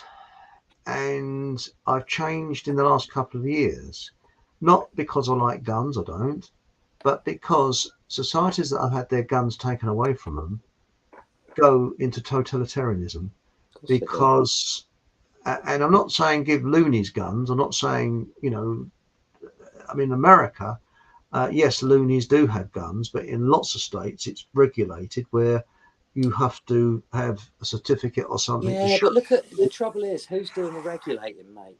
It's the government, isn't it? Yeah, You know, that's it. I struggle. Whatever happens, the government gets in. Yeah. But guns, mate, again, like, yeah, but that was, look at how, I mean, you're old enough, I'm old enough. I remember Hungerford, mate. Yes. I remember Dunblane. That's why we haven't got guns. Because, and again, don't believe that I mean, Thomas Hamilton, the guy who committed the atrocity in Dunblane, where, for anyone who's not aware, he went into a children's, I think it was an infant junior school, wasn't it? And he went into a class and he shot potentially, I can't remember the numbers, but I think it was about the lot. Yeah. I mean, I think he killed about 20 kids and a couple of teachers. I can't remember for sure the exact numbers, but he did a lot of damage. Now, he was a known pederast, and there was some kind of, I'm not really sure, it's been a long time since I looked at it, but there was some connection with him and MI5, I think. Really? There was something, it might not have been MI5, Chris, I'm not 100%, but there was something shady about him, apart from the fact that he was a paedophile. But there was something shady about him. So and I mean, that, again, my belief is that was a, whatever you want to call it, a false flag, whatever, but well, not in terms of, like, I believe children died. I don't for 1 minute think those families' pain is not real, and my heart goes out. I wonder whether he was hypnotized or something to doing it. I don't know. Who knows? Who knows, mate? We know that our government is engaged in mind control experiments. We know this. We know that in the 50s, the American government deliberately infected black males with syphilis and watched them die just so they could document, and cured them, and then reinfected them again as well, and told them that they were being treated for bad blood. So we know that governments do extremely disturbing things to their citizens. So who knows what the score was with Hamilton? We'll probably never know in our generation. No. But what I think that was, in my opinion, that was done to take the last of the guns off the people in this country that had them, for handguns. They got rid of the rifles, didn't they, after Hungerford? And again, who knows what was going on there? Well, but when you look at Switzerland, now Switzerland is one of the most armed countries in the world. Yep. I think every house has guns. Yeah. And they're armed to the bloody teeth. They are. Neurotic, the Swiss. But the crime rate is the lowest, I think, in the world. Why do you think that is? Because if you think that by breaking into a house, if you think the person in there might be armed and they might shoot you before you break, you're gonna think twice about burgling houses, mate. That's right. And I don't like guns, mate. I don't want guns, but we've got guns now, and I don't think making guns illegal benefits anyone other than criminals, because it stops people like you and me who don't want to fall foul of the law. As much as we disagree with it, we just want to be left alone and get on with our lives. So I'm not going to go out and buy a gun, because it's going to cause me a lot of trouble if I get found to have a gun. However, I'd love a gun, because the thing is, though, you've got to be very, very experienced of using it, because it can be turned around and used on you if you're not experienced in using it. Well, this is the thing, isn't it? In America, if you're again talking about what responsibility, if you're gonna arm yourself in a country like America, you've got a responsibility to receive instruction and training on how to use that weapon. And the other thing is, if you pull that weapon, you use it, mate. You don't ever pull a weapon and not use it. Well, that's it. But there is sometimes self-regulation. I'll give you an example. eBay. Now, I like eBay, and the reason I like eBay is that the people that sell on there are terrified of putting a foot out of line, because they will be kicked off of eBay, and that's their livelihood. Reviews, don't they? And I think that is something where government is not involved, but it works perfectly. And I've only had one bad deal off of eBay, and that was my own bloody stupid fault, because I let a thing go for too long without receiving it, and then I said, "Well, send another one," which I should have done. I should have asked for the money back. And they didn't send the next one, so that was my own stupid fault. But we've got 60 people queuing up in chat at the moment. Wow, let's have a little dig. So let's have a dig. I think I'll start from the bottom and work back, because that's usually the better way. Because and I do apologise for not actually reading out everybody's comments, but they are read after the show. So now I've got Louis. Oh, hang on, where have we got here? It's coming in so fast. Louis Wilcox says most guns owned by criminals were once owned by governments. Spot on, Louise. That's a good point. That's right. Good point. Well and made, but when you look at, well, I'll give you an example. Did you know until 1921 you could buy guns over the counter in this country in much the same way as you can in some states of America? I didn't know that, but it doesn't surprise me. It doesn't surprise me. It was the 1921 Firearms Act. Yeah. That actually outlawed, and it was hurriedly rushed through Parliament because you had a lot of troops coming home from the trenches. I was just about to say, a lot that are armed to the teeth, and you had to use it. It was on the verge of a revolution. Lot of First World War soldiers brought back souvenirs, didn't they? Oh yes, and after the Second World War as well. But they're a little bit more careful after the Second World War. Yeah, you had to be. I don't know when he's gone back. A lot of British Army service revolvers are still in a lot of lofts in the UK, mate, where they've been handed down from granddad to son to grandson. And I guarantee you there's a lot of people still got one of them in their lofts, mate. Well, though, the secret was, you see, and this is what lots of blokes did, you see, you had a registration number on the side of the rifle, Dad said, and that stayed with you, and you had to hand it back. But didn't stop you picking up a gun from a dead person. Exactly, which is what a lot of them did, and also, obviously, trophies from the enemy. Anyway, yes, Lucas. Dan's an interesting Dan, MC, nah, they're just all pedos. It's their perversion and insurance policy for control. I think that's what we said pretty much, Dan. So yeah, I think, like I say, they've got to be compromised to be there. Oh yes. It doesn't necessarily. I don't think that some of them. I think it's probably gambling debts, money, or an extramarital affair that they've had that they don't want their wife to find out. But they're controlled. Definitely. Now this is interesting. Dan, you see. Maria Abramovich, Ms. Ghislaine. Isn't that a strange name? Ghislaine. Is it Ghislaine? Isn't it a strange name? Yeah, it's Ghislaine Maxwell. She's Epstein's brother. She was his madam. I don't know what you want to call her. I would say. But yeah, she was obviously Robert Maxwell's daughter, wasn't she? His youngest daughter. Yeah, very sinister lady. I'm sure if you look, you'll find, if you look on the net, I'm sure there's a picture of Marina and Abramovich and Ghislaine Maxwell together. I'm sure there will be. Yes, I'm sure there is. And I've got something to say about Maxwell, which might be very much interesting. Ancient Ruby, now Ancient Ruby's disagree with me, but I'm not upset. I've had many bad deals with eBay. Many. There we are. So it's I've not had much. Again, if it's something on the internet, mate, the missus is going to be doing it, and I don't think we've bought much off eBay. The odd thing. I think we've had a few. We've had a few Lego sets off there, mate. I think over the years. Really, you like Lego? Oh, mate, I've got a room full of Lego upstairs, mate. I've been into Lego for donkey's years. We moved house so that I could have a Lego room. That was part of it, mate. So we could have 3 bedrooms, that's Jess's. You never heard of Better Builder, which was before. If anything happens to me, mate, sorry, Chris, to cut across you. If anything happens to me, mate, I've got life insurance, so the house will be paid for. So Jess has got somewhere for the rest of her life to live. But in terms of like what I've said to her, in terms of she knows which sets up there are worth money and et cetera, et cetera.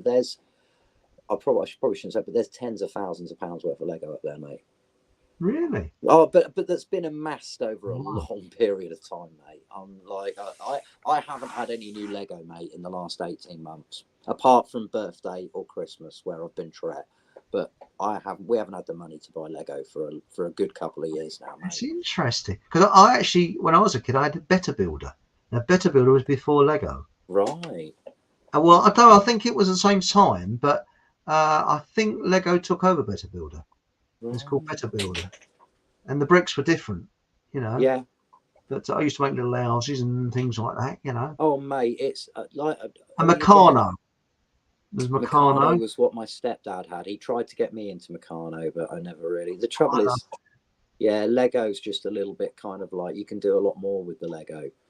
Because you get the Technic Lego as well, mate. So you can build gear mechanisms and working lifts and all sorts of crap. One day offline, mate, I'll show you the Lego room. That'll be interesting. Yes. It is insane, mate. It's a mess at the moment, as it always is this time of year. Because I haven't been in there more than half a dozen times in the last 6 months, mate. It's a winter thing. Yes, I've got things I do in the winter, you know, but Yeah. I'm a sort of winter. I don't like. The thing is, I actually find that when it's dull, and the weather's bad, it doesn't give you much incentive to do anything, does it? Really? No, it's just, you know. Sorry, Ruby. Yeah. Yes, the world is truly staged, and also the weather. I agree with you. We know that they've had a grip on the weather at least since the Second World War. Yes. There was that flood in Lynmouth in Devon, where those 26 kids or whatever it was that were That's killed. right. That was an 1953, wasn't it? 53 was it? Yeah, the same year. And it's funny enough, that was actually on Facebook today. Right. Not Facebook, Telegram today. That was an RAF weather experiment, mate. That's it was right. called Operation Cumulus. That's it. Yeah. Now it says here, Ancient Ruby says soon all the police will be armed. I think nearly are, Ruby. They've all got tasers and that round here now, so they're not far off. No. But yeah, again, the military. Look at how the police have been militarized over the last 20 years. Like you used to have some fantastic coppers in Lynn. When I worked in retail, mate, we had some smashing local bobbies like about the town. Top blokes, you know, they knew the crack, and they were real people. You could talk to them. The ones that I've had engagements with in the last 3-4 years, mate, proper little twats. And like I've had a copper in my kitchen in this room we're in now, lecturing me, a 23, 24-year-old kid lecturing me about the use of cannabis in my own home. Like, honestly, like, really, like, it's unbelievable. Isn't they've forced their way in on 2 or 3 occasions without warrants. It's, mate, they are a law above themselves now, and it ain't even worth complaining, mate. It just ain't. You see the traditional coppers uniform with I never liked that helmet thing, but it was a thing. They were a servant of the people. Exactly that. We had a local Bobby in the village. No, we had a local Bobby in the village when I grew up. He knew us all kids. He knew us all by name. We were little scroats. He knew that, but he also knew that we weren't bad people. And the way he used to deal with us was take us home to our parents and tell them what we'd been caught doing. He didn't need to do anything else. And then he knew the lad I used to knock around with, that I used to get into the most trouble with, his parents were Scousers. He was a Scouser. And he always used to get dropped off first. And his mum, the copper used to sit in the squad car for a good 2 or 3 minutes after he dropped my mate off, so he could watch him being chased around the front yard with his mum with a broom. And she would be swinging at him with this broom, mate. And then he knew that I was going to get it when I got home as well. And he dropped me off, and 9 times out of 10, my stepdad would be in the garage at the front of the house with a door open. That's where he spent 90% of his time. And he'd come out and he'd be like, "What's he done now?" And he'd tell him, and he'd be like, "Right, I'll take it from here." And he knew that I was going to get a hiding, the copper.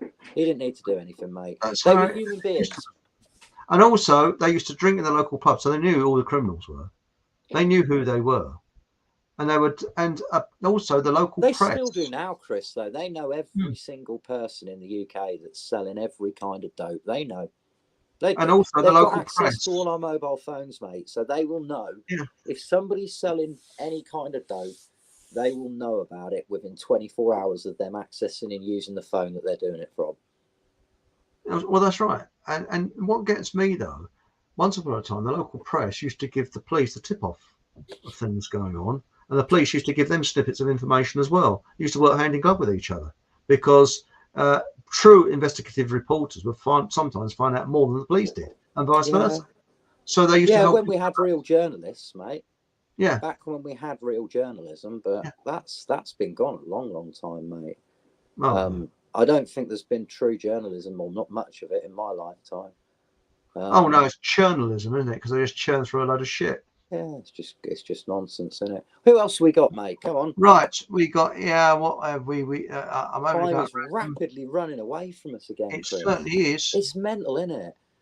We have the right to disagree with others' opinions. 100%. But no one has the right to tell others what their opinion should be. Yes. Totally. I totally resonate with that. That is. Yeah, and you shouldn't fall out with someone because you see something differently. You know, unfortunately, I'm sure we all lost people in the last 3.5 years. I did. I mean, me and my best mate, we drifted apart for a period, but I'd say we're all right again now. But I think he found me very difficult, especially in the beginning, because I wasn't having it from day one, and I think that upset a lot of people. Well, what gets me is that YouTube are now showing propaganda adverts for a certain country that we won't mention. But I'll just put that might give a little subtle as a brick, Chris. Very subtle. You see, I'm very subtle there. And so surely, as that's propaganda, wouldn't that be against community standards, against community whatever it is? Because surely that's propaganda. I mean, you know, you've got to investigate what is truth, and the first casualty of war is truth. So I don't know what's true, and I don't know what's lies. And as I said, was it the other week? All wars are fought by forgotten heroes for lost causes. Yeah, absolutely. But I think they did a fantastic job with YouTube, because what they did was when they started it, it was a bastion of free speech. You could go on there and say pretty much anything and you'd be fine. And they got everybody in the same place. They made it so that everybody just went to the same video sharing site. And trying to break that now is proving tricky for a lot. I mean, I know that there's some people I see on BitChute that have got up to 100,000 subscribers, but if they had that channel on YouTube, they'd have 5 million. You know, but the only way we're going to beat YouTube is by stopping using it, or using it against them, using it for your benefit. We're going to use it as an advertising platform. Of course. Advertise the other shows. That's what I'm doing with. Because BitChute, did you know, my audience on BitChute quadrupled the other week. You got 352 the last time hits on that, and I still haven't watched it yet, mate. The thing that you put straight onto BitChute, so that'll be 353 at least, mate. Because I will watch it. Thanks, mate. That's great. Mate, I just haven't had the time, mate. It's been because, you know. Quickly, I'm tangenting again, mate. I'm terrible. I'm sorry. Obviously, we had some crappy weather, didn't we, last week? I mean, here. I missed half a day. Blimey, last Wednesday, I mean, it was like a monsoon here. I got 6 hours in on Wednesday last week. That wasn't too bad. It was Friday, mate, here. Friday, it bucketed it down all day. And I mean, proper rain. And I phoned my chap who I normally spend Fridays with. I rang him at 9, and because I'm normally there by 7:30. But there was no way I was going at 7:30 on Friday. So I rang him at 9 and said, look, mate, I said, we'll give it another hour. But I said, if not, I'll come tomorrow. I'll come Saturday instead. I said, the forecast is better for Saturday. So anyway, we decided at 10 o'clock that I weren't going and I'd come Saturday. Bloody Saturday morning, mate, pissing it down again, weren't it? But I thought, sod it, I'll go and have a go, you know, because I don't want to cry off again. But mate, I got 2 hours working maximum and ended up coming home again. So because of that, I'm just behind, mate, with my work. So I can understand that, but I mean, I've got this big fishing hat though. I wear a fishing hat, you see, and sometimes I wear a poncho, a German army surplus poncho. And it's got this bloody great thing over. But it keeps you nice and dry. It would, but mate, you'd struggle to do a lot of the things I do gardening in it. I know you can't work in it. You know, I was walking along the road. It depends what you're doing and where you are, but yeah, basically, I haven't watched your thing yet, mate, because I'm about I understand. 3 or 4 days behind send with me my work at the videos, moment. and it's a couple of weeks sometimes before I can see them because I'm pretty busy. But anyway, Mate, just one thing. Sorry, just while we're on comments, your chap in Siam, what's his name? John. That was a lovely comment, mate. Thank you, John, for what you put on BitChute, mate. He always puts fantastic comments. Yeah, that was. And he can't comment lovely, on YouTube because there's censorship over there, so he does it on BitChute. Yeah, but I mean, just thanks, John. Great feedback, mate. Really appreciate your comments. And very good advice he gives as well. Yeah, mate. I read. I don't respond because I don't know. I understand. And I try and avoid spending as much time online, but I do look through and read the comments on. And I'm going to sound like a right knob now, but I do watch each one of these interviews back at least once, just to make sure I don't look like a complete knob docky on them, mate, or anything like that. So you're very professional. You do. Well, mate, I found that. Like I watched the first one the other day, a little bit of it again, and I think it took us a couple of shows, but once we got that kind of flow, now it's a lot more me and you. It's a very natural conversation now, mate. I like the way that the conversation flows when I speak to you, mate. We gel, and I mean, and it's something that I think to myself, if it wasn't me, I could still listen to it. I feel like it's a conversation that people can listen to. They might get something from it. It's not. It didn't feel like to me it would be a chore, although I'm sure it is for some people. I apologise for those people. Well, you Deb can never please everyone. Oh, can't please everyone, but Deb, she also gelled very, very well. Deb would have been brilliant, because this is the thing, mate. Where Deb would be brilliant with me and you is Deb would reel me and you in. Yes. And that's what me and you need. Is we need somebody with a fishing rod to just reel us back on a topic. That's right. And also somebody who would bring up comments as they came in, so that we would know, because that's the other thing we struggle with, mate, is we'll read comments sometimes and we can't remember what we were saying when they were coming in. Well, let's have another one, mate. Let's have another one. Now we got Stephen the Truth Seeker said, I can hear Chris the gardener's dog chewing on a bone. No, actually, that's the postman's leg, the ex-postman's leg. Stephen, that's right.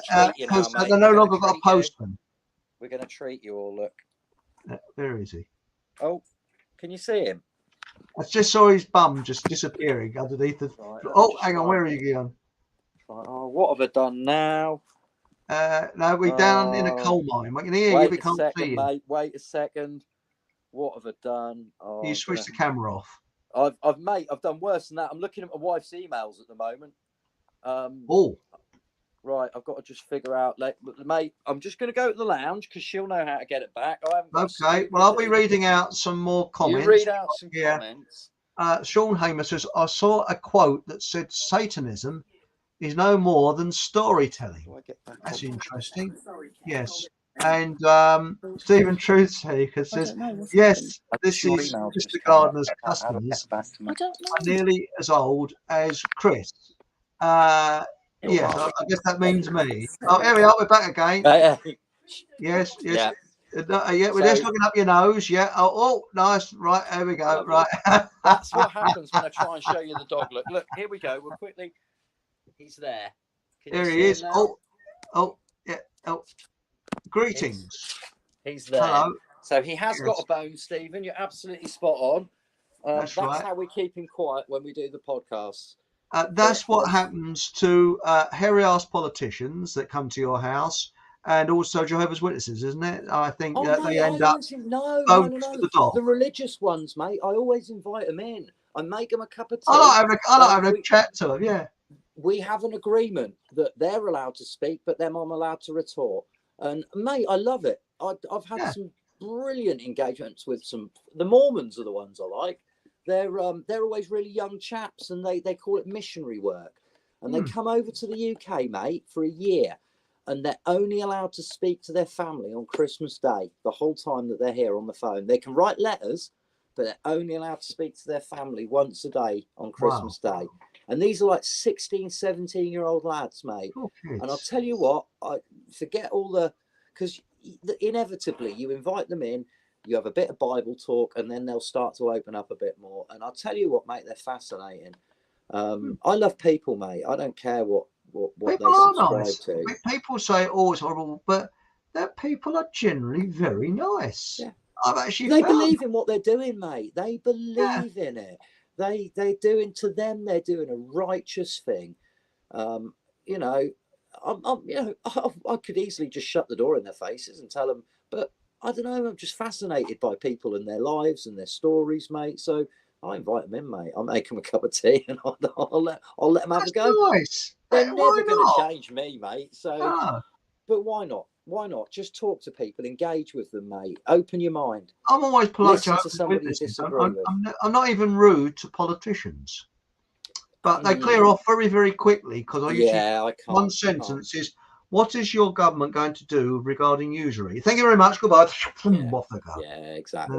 No, I'm afraid I have been rude to politicians in the last 5 years. Yes, your customers are nearly as old as Chris. Nobody's that old, Stephen. No, nobody's old as that. No. Actually, I've got some that are in there. Like I've got one that I went to see today. She's 93, bless her. She's got leukemia. She has blood transfusions every 2 weeks. Mate, she ain't going anywhere anytime soon. She's incredible, mate. She's a lovely old girl. We just popped in and saw her today.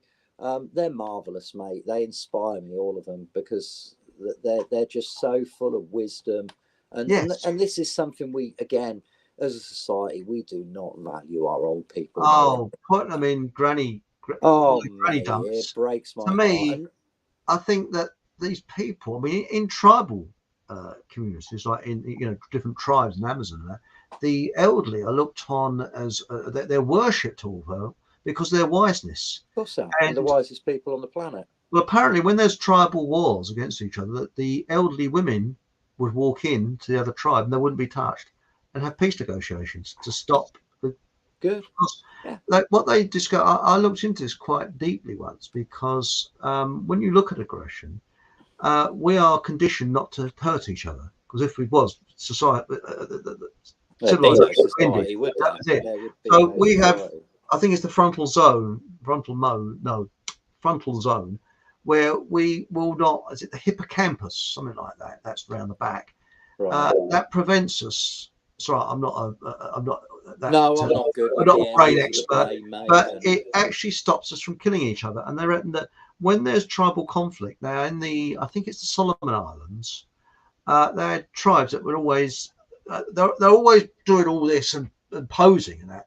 But very few people were hurt. It's all posing and all this. Yeah. And the British missionaries got there and they introduced cricket. So what they do now, they just play cricket. That's like the war against each other. They just play.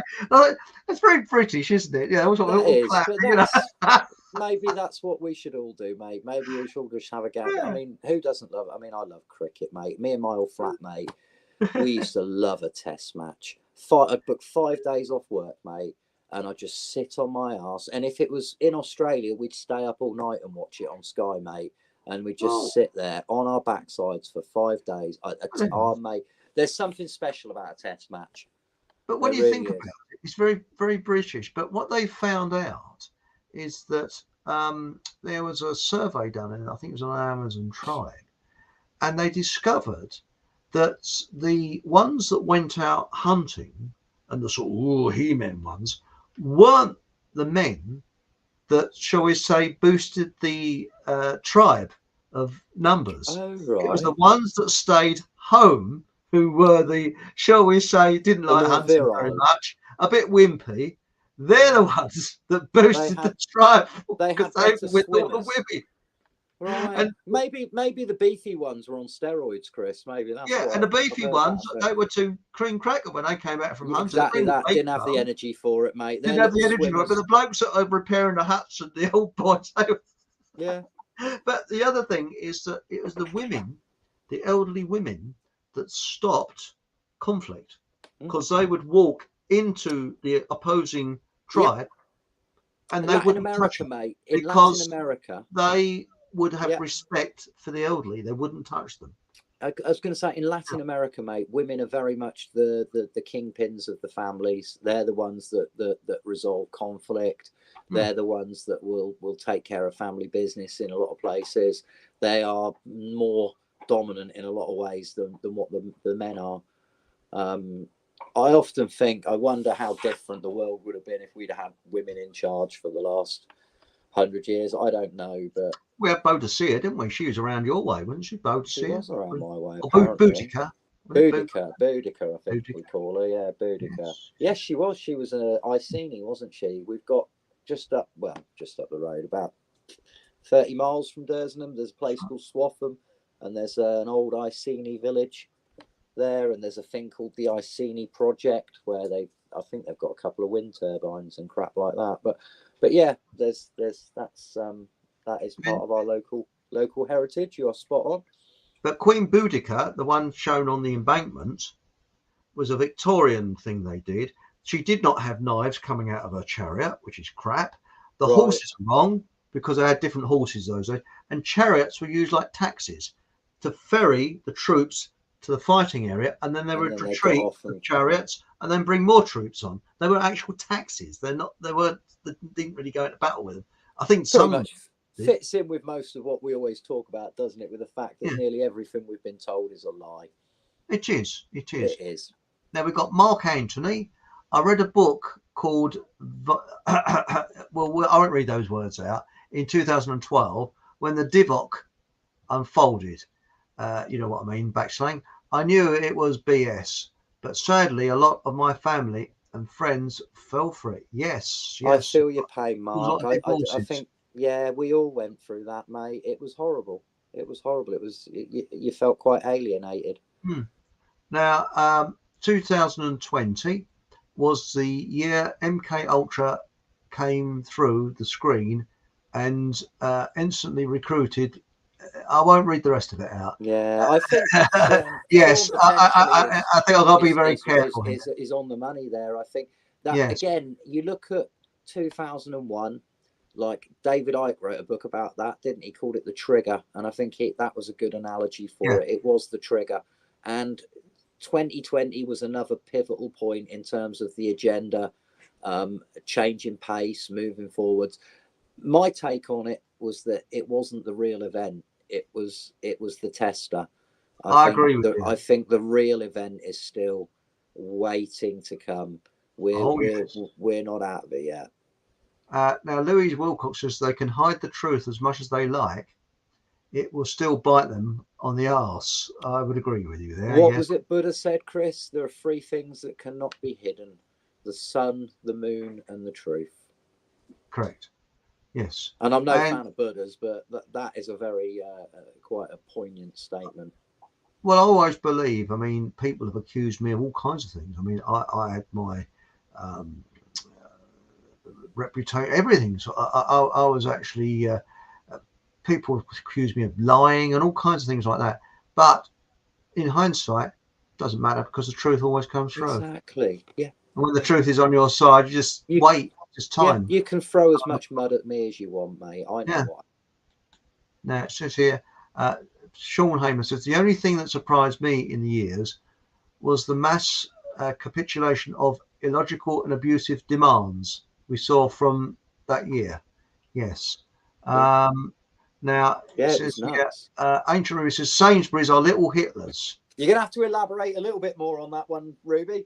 Would you go in there and say, I want something over there on that shelf, please? And how high is... Maybe where is the flour? Oh, it's over there. It's about that high off the shelf. Yeah, perhaps they've started an extensive line of sausages or something. I'm not sure, but you're going to have to give us a bit more, Ruby.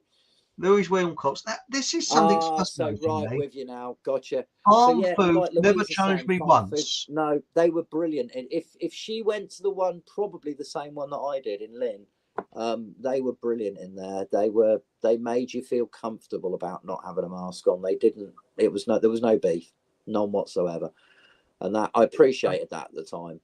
Now it's just, well, it seems like that, yeah. Well, it's funny, we don't have a farm's foods around here. What they like? Are they good firm? I mean, cheap and cheerful, mate. If you want to top your freezer up, they're pretty decent. But yeah, no, pretty much the same. Do you have Iceland?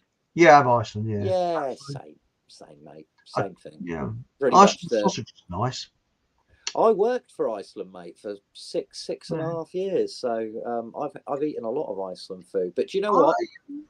What? Go on. Are they very good firm to work for, or are they? Right. Well, I worked from at completely the wrong time. So when I worked for them, they were a privately owned company. They were owned by a chap called Malcolm Walker, and he had a partner, Peter Hinchcliffe. So they owned the company. And within about a year of me starting working there, they floated on the stock exchange, and it became horrendous.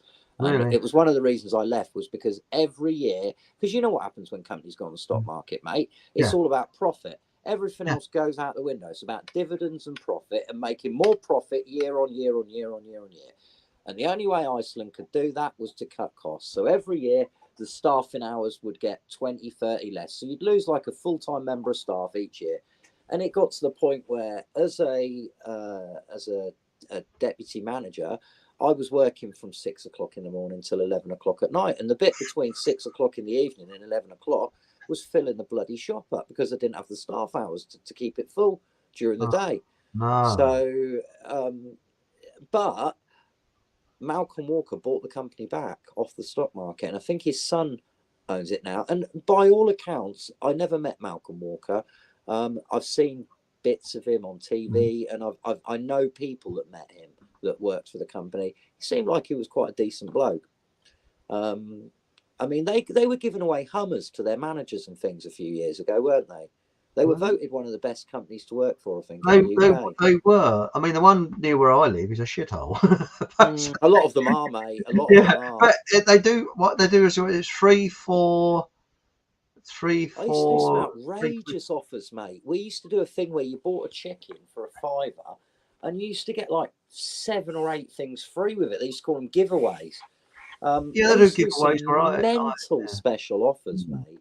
Anyway, we have again. Right. Bring us back. That's what got us, mate, onto the Iceland. Yes. And the local sweet shop.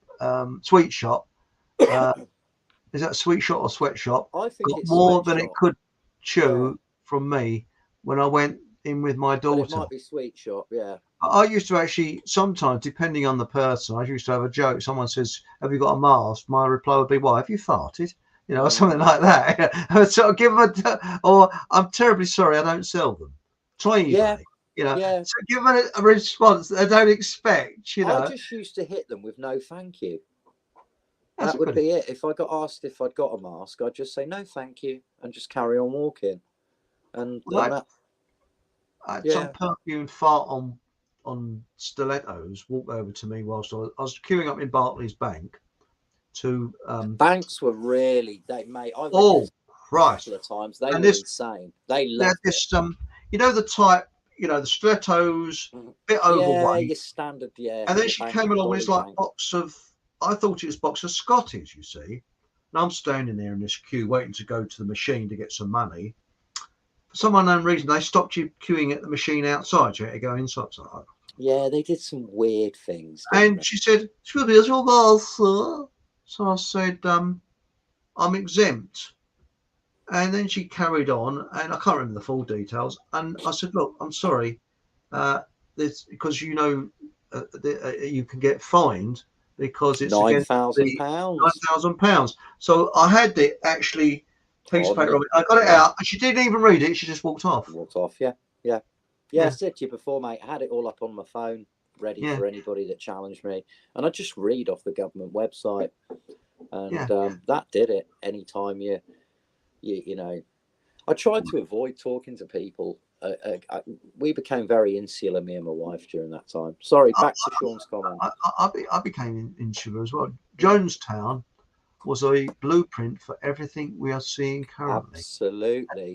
Good point, Sean. Good point. I mean, that, for anybody who doesn't know, was a CIA MK Ultra. I'm pretty sure that was run by the CIA. It was a pastor called Jim Jones who set up a community in, where was it, Chris? Was it Guatemala? Or somewhere like that. Jim Jones, somewhere in South America. So he set up this community, and it was supposed to be like a religious sect kind They of all thing. committed suicide, didn't they? Well, that was the rumor, wasn't it? I mean, that's what they want you to believe. But if you actually look, I think what the pathologist, the local whatever coroner, he said that hundreds of the people actually had needle marks on the back of their shoulders where they wouldn't be able to reach to administer it themselves. So it was most probably a lot of them were murdered. There was also some discrepancy where initially they said it was 400 dead, 700 in the woods, didn't they? Had run out into the jungle, and then that changed, and it became. They said that there was 900 dead, and they said that they'd found bodies on top of bodies, so that like the 400 bodies had hidden the 500. Makes no sense at all. So that again stinks to high heaven. There's a lot about it that doesn't add up or make sense, but basically, yeah, what happened was there was a congressional inquiry, wasn't there? And there was a senator was sent across to check it all out and see what was going on. And it was during his visit that people were trying to, and there were reporters there as well, and people were passing notes to these reporters saying, please get us out of here. Some people tried to leave. There was a shootout, wasn't there? Or shots were fired. The senator was killed, wasn't he? But there was an interesting chap that was on that visit. I can't remember his name. It was a long time ago. He was a CIA plant, if you like, and he was sent to keep tabs on everybody that was there. And before the senator was shot, he kind of peeled away from the group as if he knew that that tractor with them gunmen was about to turn up. Strange, isn't it? Yeah, that thing stinks of MK Ultra, Jonestown. I mean, they found a footlocker, I think, with enough Thorazine, which is one of the drugs that they used in MK Ultra. They obviously used LSD, they used Thorazine. And they said that there was enough doses in there to keep a city of 100,000 people high for a year, pretty much. So there was a massive, he used a lot of, he used to play, didn't he, his voice over loudspeakers 24/7, tapes of him, his rhetoric was played over the loudspeakers 24/7. That's how you brainwash people. I was just about to say, that's classic CIA MK Ultra, that is, mate, that is. So yeah, Jonestown, that's a great thing to bring up and totally relevant to what we're talking about, because we are in Jonestown, mate. Yes, you're right. Who knows what they put in our water, Chris? Who knows what they spray from the skies on top of us? Well, sometimes there's some funny. Have you noticed there's some funny smells? I'm being serious here. No, sulfur. I've had the smell of sulfur a few times when I've been out in the washing powder. I mean, I've sort. And I know nobody's doing their washing. I mean, this is early in the morning. Funny smell. And who knows, mate? What's in them? What's in that crap that they're spraying in the skies, mate? Who knows what they're doing to us? Oh, that's right. Now, this is an interesting one. Stephen Truthiger said the Kennedy are an Illuminati family. Pretty sure they are. I think they're one of the bloodlines that Fritz Springmeier put in his book, Bloodlines of the Illuminati. I'm sure the Kennedys are one of them. Yes. The other one is Sean Hammer said they filmed the JFK twice, one using a dummy, hoaxology. 101. I'd be interested to see anything that you've got that backs that up, Sean. I'm not disputing you, my friend. I'm just saying I would need to see something that would have you seen the one with the driver where he turns round? Yes. And it looks as if he's shooting him. It looks like, yeah. Looks like it, but there's lots of shadows. But they do this, Chris, don't they? When they play an operation on us, they will make sure that there are multiple possibilities, so that then we carry on fighting amongst ourselves about which one of them is right. Doesn't matter. You know, anyone with half a brain who's read anything about JFK knows that the guy was whacked. There's no doubt. And it was most likely the deep state that did it. However, don't be thinking that JFK was some kind of saint who was going to save us. Oh, no, he wasn't. Because he wasn't. Far from it. And also, you notice that Johnson, who was the next one, LBJ, he did not duck. He just sat there. He was in on it, mate, I'm sure. He was, and they reckon it was George Bush Sr. He was the head of the CIA. He was the brains. He was pictured outside the book depository building on the day of the shooting There's a photo of him, blatantly him. He's got his hand in his pocket the same way that George Bush put his hands in his pocket. Looks like him. And he coincidentally cannot remember where he was the day that JFK was shot. He must be the only person in the world that was over 5 years old and alive that can't remember where they was. Precisely. We all remember where we were on 9/11, don't we? Well, this is interesting. That's it. Bob Hollyoak says Mexico cartels tax people less than the governments do. They do, yeah. And did you know that medieval peasants had to pay less tax than we do now? Yeah, possibly. We're heavily taxed. But yeah, the cartels in Mexico, mate, by and large, probably much better than the government. I mean, they tend to, when the government try and get involved, they quite often are found in the harbour minus their heads. So the cartels are quite efficient at dealing with government interference. And they run a lottery which is absolutely scrupulously honest. Yeah. They pay out on the dot to the people. Mate, they're not perfect. And again, I don't want a cartel either, but I'd probably rather be looked after by a cartel than a government. Well, I think Ronald Reagan summed it up. The most terrifying sentence in the English language is, I know what you're going to say. I'm from the government and I'm here to help you. Help. Yeah. I think that's a brilliant one. It's true. Reagan, again, interesting, very interesting man. What happened with him? 3 assassination attempts. Again, not a saint, but very interesting to see, you know, what went on in that time. And I kind of liked him, actually. I kind of like him. Well, now, I mean, when you look at some of the things he said, he came over as stupid, but he wasn't that stupid. He came out with some wise stuff. That was a bit of an act, wasn't it? I think the stupidity thing. God bless America. Yeah, again, fascinating, mate. There's something I'd like to read up more about. David Icke used to say that in his 9-hour talks, what would happen if we had a war and no one turned up? That's brilliant. True. It's so true, though, isn't it? It's you have to see The Mouse That Roared. There's a film with Peter Sellers. It was a very cheap film. It's probably a B film, B movie as they call them. It was made in 1959. It's on YouTube, and there's a scene in it. I actually saw it on the television when I had a television, and it was one afternoon, when they showed all the cheap film, and it's a bit corny for because it's a bit aged now. But there's supposed to be this kingdom in the middle of Europe. It's the only English-speaking kingdom, and it's a very small land of about sort of 2 or 3 miles square, and they're bankrupt. So what the king and queen decide to do is declare war on America and then surrender to get American aid, you see. So they've only got an army of 12 people that have got bows and arrows. And there's all these people all standing in the square, the king and the queen, and Peter Sellers acts several parts in it. And this sort of crusty old construction. Well, I think it's the queen said, we have decided to declare war on the United States of America. And all the townspeople go, best of bleeding luck to you, mate. Good luck, and we'll walk off. It's classic. And that is what it needs to be. Best of luck, mate. Yeah, get on with it. Off you go, crack on. You go. Yeah, you go and have your war. Find some other politicians to take out. I mean, the trouble is, I mean, look, mate, all I wanted to do when I was a teenager was join the army. That's all I wanted to do, mate. And the only reason I didn't get in was because I had epilepsy. But it's all, and it flattened me when they turned me down, mate. It absolutely flattened me, because I'd grown up most of my life thinking that was what I wanted to. I wanted to go into the engineers, mate.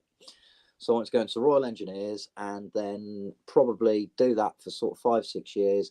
And then my ultimate aim was to get into the regiment, which the SAS. That was, and I was fit, mate. I was a fit young man. I was a fat little thing when I was 15, and I, again, taking responsibility, mate. I didn't want to be fat, so I started jogging, and from jogging, I started going to the gym. I had free weights in my bedroom, and for 3 or 4 years, mate, my whole life just revolved around fitness and caning it, running 6.5 miles every night, mate, and stuff like that. Blimey, that is fit. I mean, Yeah, I'm mate. actually cycling 6.5 miles. I mean, I'm getting a bit worried because I used to cycle 6 miles and wouldn't think anything of it. I just cycled 6 miles now. I bet it hurts. Yeah, mate. Especially when you adjust your seat wrongly and you get a BSA. You know what that BSA is? A bloody sore ass. You know. Yeah, cycle seats aren't comfortable, especially not on racing bikes, are they? They're the most Bloody hell! comfortable No one's like a seats razor ever. blade. It's sort of. Yeah. But Yeah, I got my bike seat isn't very nice. You might as well just take the seat off, mate, and sit on the pole. Well, you know, I mean, it might cure your piles, you know. Yeah. Probably just as comfortable as the seat, though, mate. That's the point. Well, I've got one of these things called a spider, and what it is like a spider's web, and it's supposed to give, but it doesn't. Right. It hurts you up the M1 and the M2, shall we say? And I've adjusted it today, so I hope I'm a bit better, you know. But you just get used to it, though, don't you? That's the thing. You know, It's like anything. The more you do, I love cycling. Yeah, like I say, I'm not a recreational cyclist, but I've used bikes over the years to get to and from places, to and from work quite regular. There's been a lot of times in my adult life when I've not had a car, and I've been more than happy to bike to work. Don't bother me. The only problem, though, is this is one of the most dangerous times of the year because of wet leaves. Wet leaves are more dangerous, I think, than ice. Yeah, because they give you a false sense of security. Yeah. And when I came a cropper on leaves. I knocked myself out for 10 minutes. It's a kid's foul, mate. You're lucky they found you, mate, and didn't do anything bad to you. Well, that was all right. They called an ambulance, and I actually, I said thank you very much, but I don't need an ambulance. I walked home, and I was all right. And then in the afternoon, the shock hit me. Yeah, and when the adrenaline drains out of you, mate. I had an accident on my bike where me and another chap, we came around a corner, we had a head on, and we clashed heads. Neither of us had a helmet on, and I didn't have a helmet on either. No, and I just carried on cycling to actually. It was to my wife's, although she wasn't my wife at the time. We'd not been dating for long. And I carried on round to hers. And when I got to hers, I started feeling a bit dizzy. And she phoned 111 and they sent an ambulance out and everything, mate. And I was like, this is complete overkill. I don't need this. But I remember after the ambulance went, it was like then all the adrenaline dumped into my stomach. And I felt queer, mate. You know, I felt ill. Yeah, I should probably explain as well that in Norfolk, queer means ill. Yes. I don't know if that's a thing where you live, but well, no, it is a thing because there's a thing called there's a monologue by Stanley Holloway called "My Word, You Do Look Queer." Right, and it's nothing to do with homosexuality. No, no. In Norfolk, queer means ill. That's right. Yeah, it means that same down here. Yeah, there's lots of sayings that have been corrupted, which is a shame, really. Because they were innocent sayings that people. Gay used to mean you were happy, didn't it? Yeah. Well, there's a band called the Gay Boys in 1930s. I hate the way they changed the meaning. It's like the word stream. Stream used to be such a beautiful thing. Stream, you think of water, you think of pebbles, you think of nature. Now, a whole generation are going to grow up, and for them, stream means to watch to what we're doing now. And the other one I can't stand is mean. Now, mean means someone that is stingy. Yeah. Then in America, it means something that's good. Oh, that's mean. Yeah, they do that, don't they? Like they say words like sick, like the young'uns, don't they? Sick means something. Oh, sick, man means it's good apparently. Oh, the other one, cool, baby. Yeah, that's really. But I mean, there's lots of Americanisms. I mean, my granddad couldn't stand. I think you probably got this from the war. He just couldn't stand Americanism. You know, he's different. He couldn't stand the English language being corrupted by. I was going to say. I mean, they used to say, didn't they, overpaid, oversexed, and over here. There was a lot of American influence came into the UK, didn't it, in the 40s? And was it? They used to call the British. What was it? Underpaid, undersexed, underpaid, under Eisenhower. Yeah. Yeah. But the thing is that we have had the other one I can't stand is guy, because guy is a corruption of a word that comes from a certain place, which means cattle. So when you say hi guys, you're saying hello cattle. Guilty, mate. I use that all the time, but that goes back to my time in hospitality. So like when I worked in restaurants and I was running shifts, you greet people at the door, and you don't know what, you know, people, if you've got a group of people or a family, you just say hi guys. Yeah, how many is it for table for 4 today, is it, or whatever? But yeah, guys was something I used to use a lot. But anyway, we've come up to we've gone past our time. Well, sailed over it by 20 minutes, Eric. 20 minutes over. So I bet if you're still listening to this, I congratulate you, because God knows what random rambles we've been on in the last 20 minutes. We'd like to think of the people that's going to get psychiatric treatment tomorrow after watching this program. Absolutely. And how many have we still got live, Eric? Just out of interest. 28. Not bad, is it? 28 people are still watching this. Yeah, poor sods. I salute you all. Yes, that's right. Let's sit there going. That'll blow my mind. 28 people are still watching this. Anyway, thanks, Chris. Always a great show. Cheers, Chris. I do hope you don't know yet, but you might be coming on in a couple of weeks' time. Is that all right? No problem, mate. Just give us a heads up, and I can make sure I finish it a reasonable. Certainly will. And we got a good crowd tonight. And remember, thank you, everyone. just to remind everybody, this 28 miles per hour. Not 28. What's all about? This 20 miles an hour speed limit they're going to impose around Cheshunt and Waltham Cross. If you go onto my website, fockhamhallradio.com, there's a link to where you can oppose it. So I would advise going on there. Definitely. If you want to laugh, go on to Telegram, Fockham Hall, like that, or you can actually go onto the Fockham Hall site on Facebook. Thank you very much for joining us tonight. Always a great show with Chris.